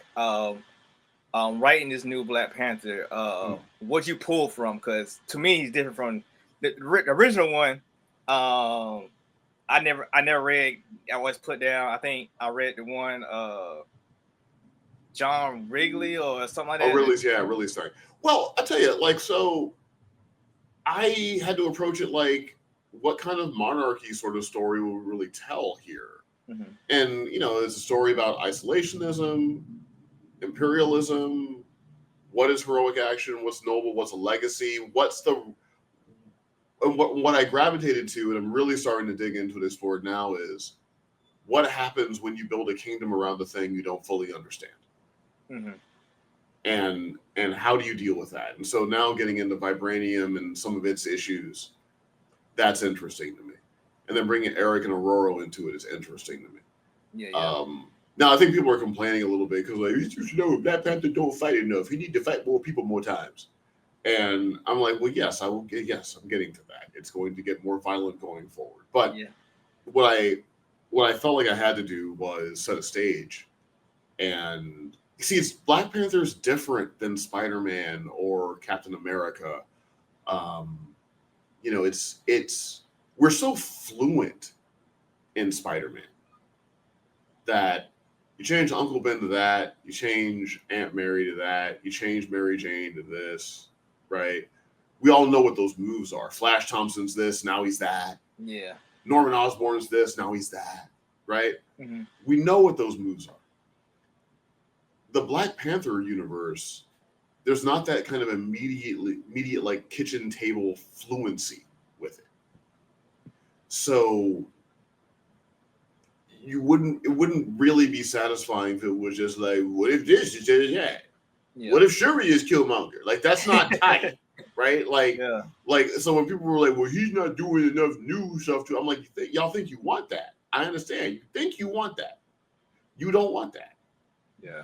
What you want is a foundational narrative that then allows me to do bold moves once I've kind of established this world and its rules and its tone and its tempo, right?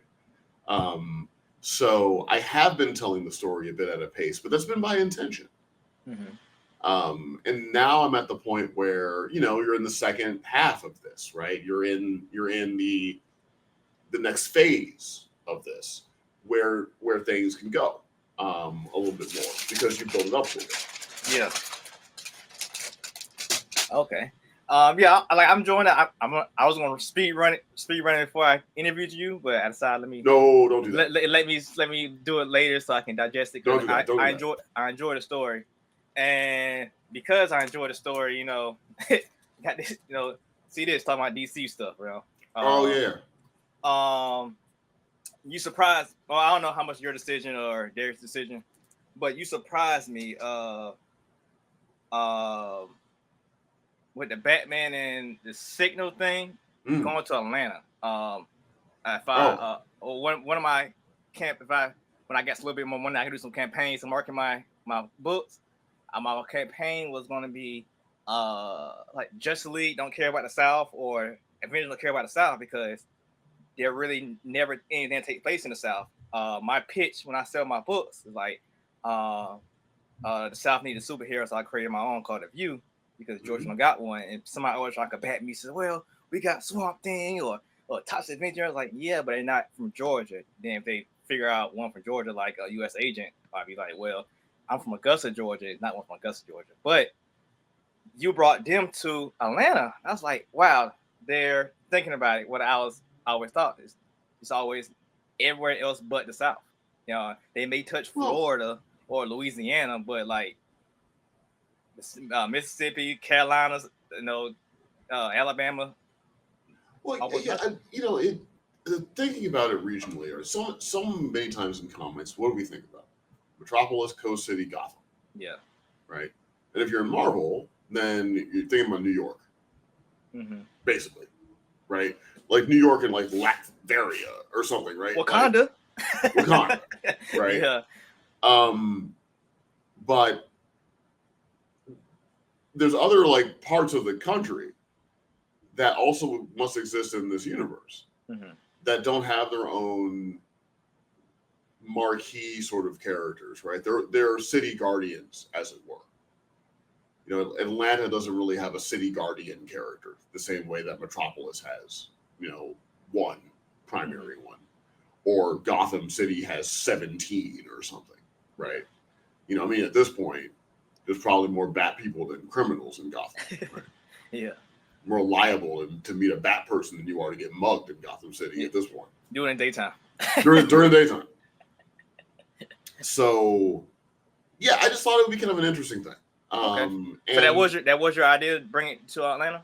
Yeah, because I thought, because you're dealing with, you know, you've got Jace Foxx, which is a different sort of Batman.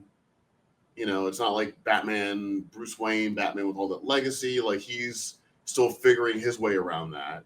And I just felt like it would be interesting to continue to do different things than you would see in a story like Power Company. And so that one shot I'm doing, it's psychological, it's character driven, it's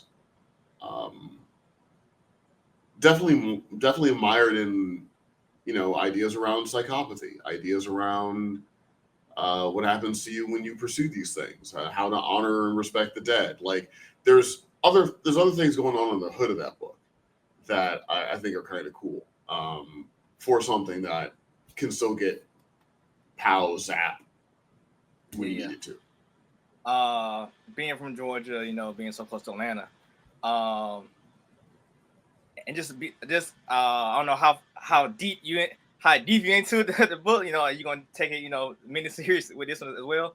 But style wise, you know, Batman's used to be, you know, skyscrapers and stuff. Like even Jace, you know, he's been in Gotham and New York.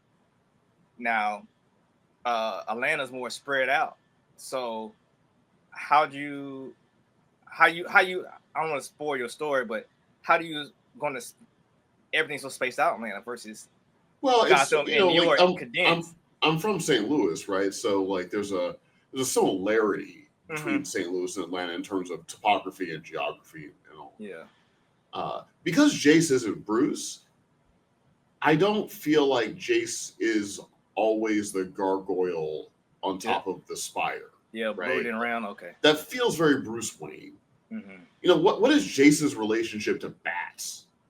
Yeah, when I see Jace, I see him more ride around on a bat cycle. You know. Yeah, like type of thing. He didn't like fall into a well when he was a kid and the bats came and found him. You know, like he didn't like ring the bell when he was bleeding to death and a bat flew through his window and he understood like what he had to be in the world. Like that's not his story. You know, like he's not gothic really, Jace. He doesn't come from like the gothic roots of the Batman. So I don't think that's an essential element of his character to have to be in that environment, traverse that environment the same way. But I still have him very much in a Batman sort of mold at how he's doing it. And then with Vixen and the Signal and all that, I think the book will feel different because thinking of the region makes it feel different. Yeah. But it wasn't so much an well, I'm not going to do these things because of these things sort of approach. It just naturally, I just kind of wrote it the way I thought it would logically be able to be staged, basically. Yeah, you're talking about staging. Like the spades. I mean, yeah. What made you choose Signal versus, I guess, his sister? Oh, well, I mean, that was sort of part of the thing, you know, when they reached to me, it was like Signal, Vixen, Jace, you know, Josiah Power, Black Lightning, go. And I was like, okay.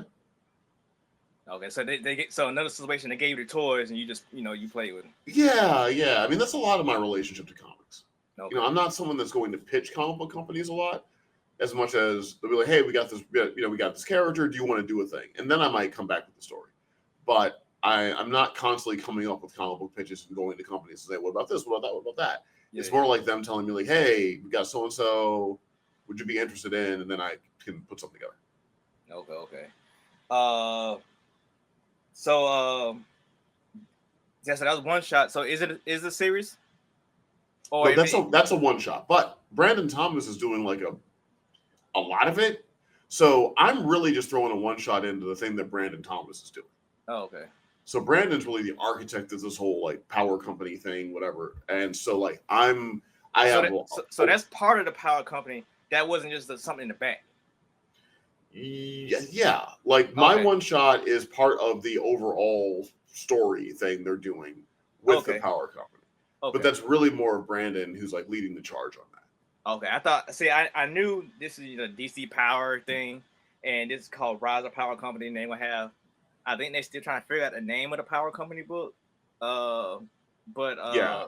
So mine is sort of like the story that kind of gets you from here to there. Oh, okay. Transition. So you did that before. You did Batman the Outsiders as well, right? I did. How was working on that? Because that's another situation they give you the toys to play with. So you're not, I guess, the traditional Bat family. You do, I guess, with the other people flying around. Well, I mean, I'll be real. I wasn't initially interested because I didn't want to. I don't mean to cut you off. Do you have Black Lightning in your series? Not the one you just did, but back then. Was he part of Outsiders back then? Yes. Okay. So I didn't want to be, we have a black character, we get a black writer, and then we're going to put him on the thing and be Batman and the Outsiders, but we can't really do much with Batman. Especially, I was a little like, But when I talked to them about it, I was able to do some things with it that I thought were interesting, and I felt like I could do something with Jefferson Pierce. I felt like I could do something with the relationship he had with Bruce. I felt like I could do something with Katana, and I had an opportunity to work with Cassandra Cain, which is a character I'm very fond of. And I could explore her and Lady Shiva. Okay. Which was also fun. So I could, what I didn't want to do is just do, just like the kind of prototypical Black Lightning story. Batman shows up for a couple pages. There's no insight about any of it really. And it's the thing. I wanted to take the characters in directions. I should say explore parts of the characters that I think clearly exist, but they haven't been explored. Okay. And so that was interesting for sure. Okay. So leaving them alone. Your own you have your own comic book IP? I will soon. Okay. I will soon. But what you do have is the movie Archangel, though. Sure. Yes. Okay. You got trailers or anything for that already? Well, very soon we'll start to have marketing. I mean, I'm finishing up post-production on that. That movie stars Connor Leslie from Titans, Wonder Girl from Titans. She's the lead of that film, and it's a horror movie with a kind of a unique stylistic approach. I won't give away too many details, but there'll be some more information about the film, as the year progresses, basically. But yeah, we're in post. It's coming together really well. I'm very happy with it, and I want people to be able to see it soon. All right, cool. So it being your own brainchild, how was it doing that? Some of yourself, some of your toys you get to play with. How was that? Well,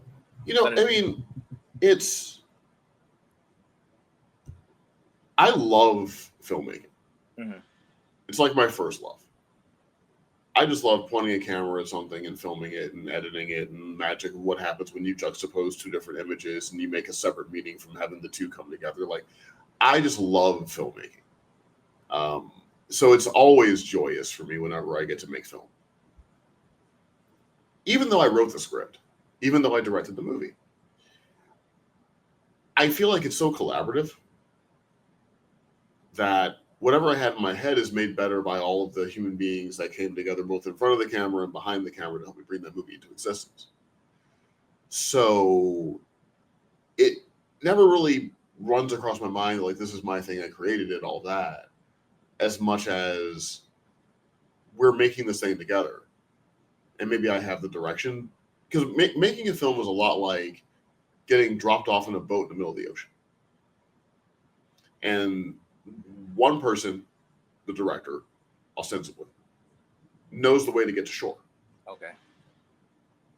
So your job as the director is to get the boat back to shore, right? Okay. And at first, people have no idea what you're doing because you're moving in a direction, but there is no island. There's no land getting closer. People don't even feel like they're moving, right? But eventually, people see a lighthouse and they realize, like, there is a shore. They see the island. They believe a little more, right? They trust a little more. They start to roll a little harder for you, right? They unfurl the sails, as it were. So that's the joy of it, is the collaborative aspects. You know, I'm not antisocial really, but I'm not a person to just needlessly socialize. Like I don't like go out for drinks. I don't really do the party thing. I'm just not interested. I tend to meet people through work. So the easiest way to socialize with me is to make a thing.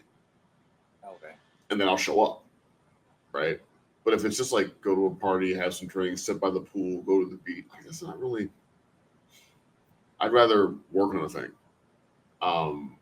But I'll always show up to like work towards a goal. So, you know, most of the time you just feel humble the entire time, right? Because I got an opportunity to make a film. Someone financed my movie. In this case, it was Image Nation, the people that financed Late Night with the Devil. A lot of people have that dream to make a movie. And a lot of people won't ever be able to do that. And to be able to make a film, to have very talented technicians come together to help you realize that vision. To be able to work with an actor like Connor. You know, she's been acting her whole life, basically. And I met her on the television show. And to be able to recognize someone's talent and ability and say to yourself, I'm going to make a thing with that person at some point.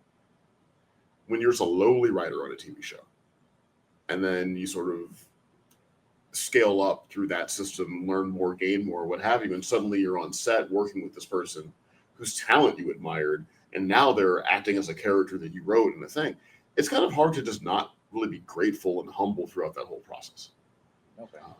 So that's the main thing of it. Like now, I tell people now, I feel like I'm in the bonus round of a career. Mm-hmm. Like I could just quit and be fine.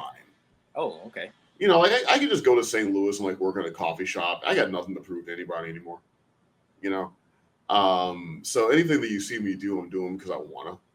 You know, I'm not really in the do it because I gotta phase of life anymore. Okay, makes sense. I think I touched on one thing I want to touch on screenwriting. Yeah, talking to creators, you know, I see a lot of creators go from comic books to screenwriting. Then you're gonna screenwrite the comics, you know. Anthony Piper was one that he said once he started, he did it in the Trill League series and one of the Marvel books, Spider-Man books. Yeah. He said once he started doing film, he didn't want to do books no more. So what's the correlation between the two, the comic book writing and the screenwriting? Like why they flip flop? No, people want to do screenwriting and comic books. Why is they interchangeable like that? Well, it's comics are sequential images that tell a story. Yeah. Films are sequential images that tell a story. there's a relationship between the two for me. It's not a direct analog, right? Writing a comic book is not writing a film. Drawing a comic book is not directing a movie. These are very different skill sets. Yeah.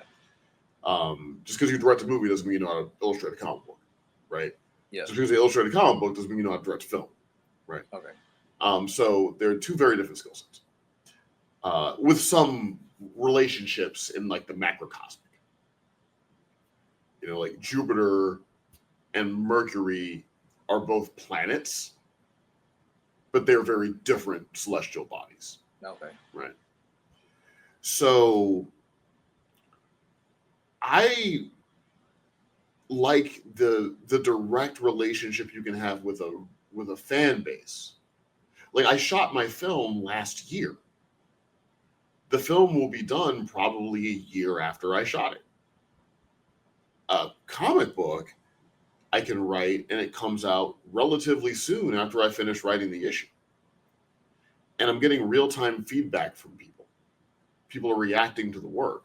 That's the reason why I like to do comics, because, you know, they pay very little compared to what I make doing other things, right? Compared to what any professional screenwriter or television writer is going to be making. Like, comic books just aren't going to pay you that much. But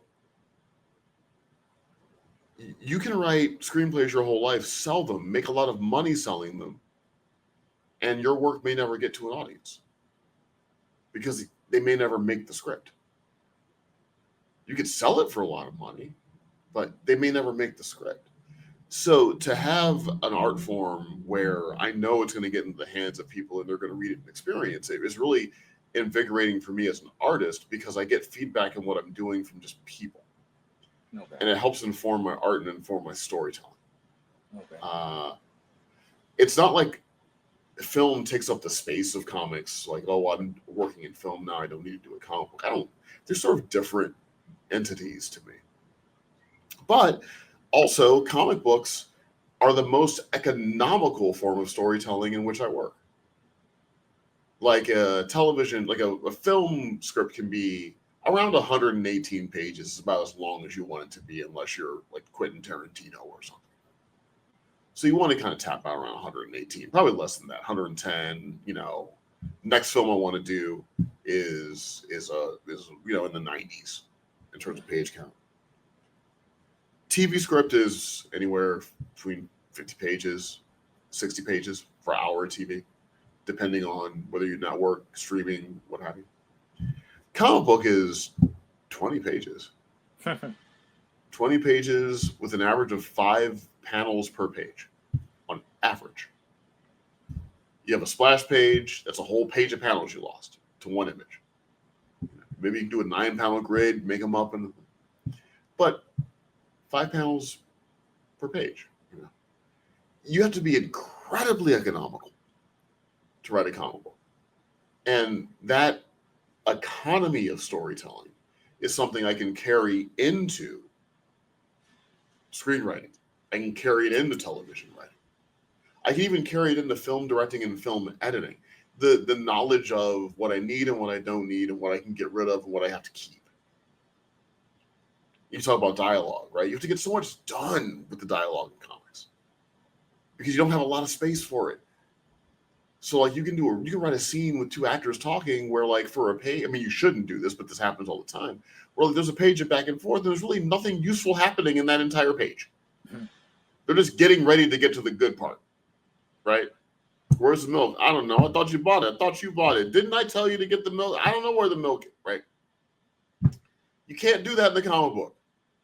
In a comic book, you have to have a point for everything. Every word is taking up space that another word could take up, right?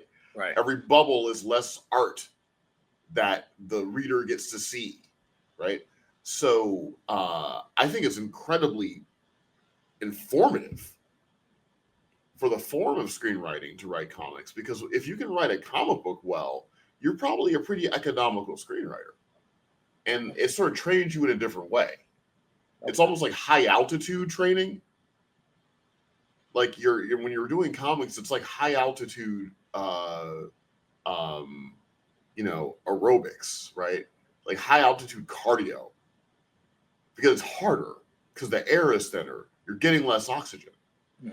So then when you come off of the mountain and you just in a normal, kind of dense oxygen field, you're going to have a lot stronger athletic performance because you're used to having to run the same with thinner air, basically.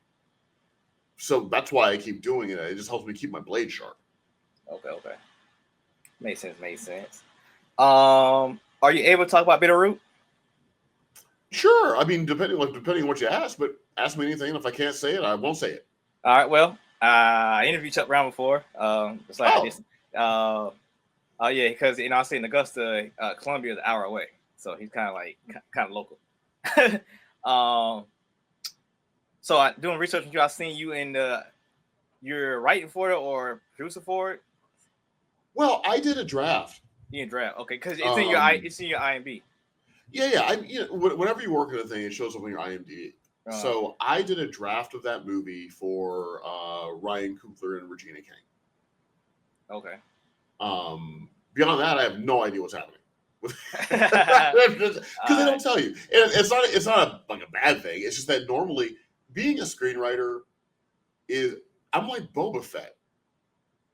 Like, I go get the thing, I bring you back the thing, you pay me the credits. I have no idea where you're going to put the thing. Mm-hmm. So I don't know where you're going to put Captain Solo. Okay. Like maybe you hang him up in the middle of your, in the middle of your cantina. I don't know. Like my job was to go get Captain Solo. I got Captain Solo. Yeah, you did your part. But and you kind of have to be like that because otherwise you'll just be super frustrated if you expect to get updates on the status of the things that you write. But I will say that Ryan was very kind during the process. Very smart guy, obviously, a very talented guy, obviously. So I enjoyed the conversation I got to have with him, and I got to work with Regina a little bit, which was great. She's very gracious, very smart, brilliant filmmaker. And so it was a positive experience, but beyond that, I can't tell you what's going on with it. I don't really know. Okay. All right, that's cool. That's fine. Yeah, it's like Collateral. You ever see Collateral? Yes. Being a writer, especially in Hollywood, when I'm playing the role of screenwriter, it's like I didn't kill him. I shot him. The bullets in the fall killed him. Yeah. So you have to have your emotional distance from certain levels of information. But it's a cool project, and I don't know what's going on with it, but maybe if Sinners does really well, and it shows that a period thing, with a predominant African American cast can do very well, maybe that'd be a great thing for Bitterroot. I know, Sanford and David and Chuck, they had worked really hard on it. So I'd love to see them get a result for sure. Cool. All right, I think that's all I got for that segment. My last segment, it's called Digging the Crates. Cool. Dove me in term, comic books, you dig to the crates to get our old vintage books and whatnot. And same thing in music, get the vinyls. Oh yeah. I used to do a little Jay Dilla every now and then. So I was digging this interview, pull out something so the people can leave out with something. One thing, so movie wise, is it really something to put out something on Tubi versus put something on the silver screen? Does that really matter? What do you mean? So let's say I produce a movie, but I put it on Amazon or Tubi, right? Does it have the same weight as something that goes into big production like Netflix or going to the movie theater? Is it still like, hey, I'm a movie, I made a movie, or like? Well, no. Okay. It won't. I mean, mainly because value oftentimes is defined by exclusivity. Okay. Right? So what is exclusive, we say, is valuable. Right? If less people can do it and a person accomplishes that, they say that accomplishment has value because not many people can accomplish what the person's accomplished. So when it comes to film distribution, because it's easier to get a movie on Tubi than it is to get one on Amazon or Netflix or a theater, movies that are released theatrically have the cachet of being a theatrically released movie. A movie that's released on Netflix or Amazon has the cachet of being released directly on those platforms. I would say probably in that hierarchy, theatrical is probably the highest of that because you were in a theater. Yeah. Right. You were in a marquee, and that's happening less and less and less. So you had a movie, it was in a theater. Good on you. Netflix is probably a little underneath that in terms of just like the wow factor because they're a streamer. So we don't have to leave our homes to go experience it. We can experience it at home. But they're also a global brand. So you do get the cachet of working with a global brand. It's still, it's still cheap. Amazon is again, like a streamer, but Amazon will down, like it seems easier to get. I mean, I'm not a master of film distribution, but it seems a little easier to get your movie on Amazon than Netflix. And then Tubi, it seems easier to get your movie on Tubi than any of the other streamers, right? Because they kind of deal in volume. Yeah. So, not that negates the individual achievement of making a movie and getting it anywhere. I'm not saying that at all. I'm just saying that the way that the cultural priority works, there's sort of like tiers of, I guess, I don't want to say value because that's a very broad brush to paint, but significance. Mm-hmm. Okay. Makes sense. My last question. You're a different breed. I know you do a lot of interviews and whatnot, and but you're a comic book co-worker. To me, it seemed like they don't promote their works at all. Just like let's say you, when your movie come out, you could be promoted like everywhere. You can get it. But I think like these books, they don't promote like whoever come out with, I don't know, the new Venom book. He's not gonna be on all these avenues just like the director for Venom putting out a new Venom book. So why doesn't I won't say authors, because if I came out of a War on Terror book, I'll be on CNN promoting it. But it seems like comic book people don't promote. Do you know why? Well, that's a multi-layered question. Mm-hmm. So part of it is writers oftentimes aren't particularly geared towards promotion. A lot of writers can be introverts. Mm-hmm. A lot of writers don't give good interviews. Okay. Right? They're just not particularly good at that part. A lot of writers spend most of their time writing, and they're not particularly conversational. They don't look forward to being asked questions and answering questions. Some writers don't like to have a window into their process. Some writers haven't worked out their process. They just have one that works for them. Yeah. Right. So the first thing is someone has to be interested in the act of promotion, which is not a guarantee of any artist, right? Whether you're a visual artist or you're a narrative artist or a sonic artist, whatever it is. So there's that. Then I think beyond that is because there's not really an expectation of doing so, we haven't really built the machinery in place where people just know, like, oh, I have a book, I should probably do this and this. I can tell you, when you're working for a big two company on a book, they'll set up some things for you and then you'll do them. And that's kind of what a lot of it is. Some people kind of design their own marketing campaigns, get in there and really talk about how to move it. But there's not a communal grammar on, well, this is how you market a comic book. No one really has the way to do it. And so a lot of comic book marketing is very insular. We're marketing to people who already read comic books. Yeah. And one of the problems, I think, of the comic book business, even though the books may be selling well, I don't really know, but like, I feel like we're leaving a lot of money on the table because a lot of people just aren't being exposed to the existence of it. Yeah. And the way the distribution thing works and the burdens put on the consumer to have to order a thing, which is weird because that's friction. And maybe that works because you don't want to have to order things and not sell them and what have you. But anytime you're asking the consumer to go out of their way to spend their money, you're putting the person selling the book at a real disadvantage for their value offer towards the reader. Unless what they're offering is so valuable that a pre-order would make sense, a pre-sale would make sense.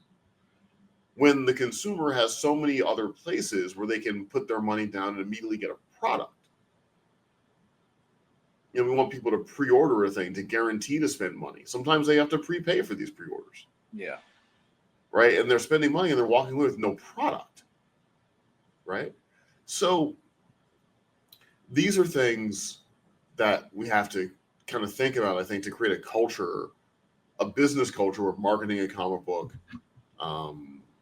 is almost a scholastic practice in a way where we've made it academic. We know what the sectors are. I mean, that's what film marketing is. We know what the machinery is around film marketing. We know what the machinery is around music marketing. You've got people like Russ who are just doing things totally independently. You've got people that are just label people, that are doing things via labels. Like whether you're Russ or Billie Eilish, there's a pattern in place for you to be able to market your work. Comics is a little different. And then maybe there are some people who do comic books that just don't want to be bothered by it. This don't want to do it. I like it might take me a while to line my schedule up, but I try to do any podcast that reaches out to me. I try to find time for it eventually. Yeah. Hence.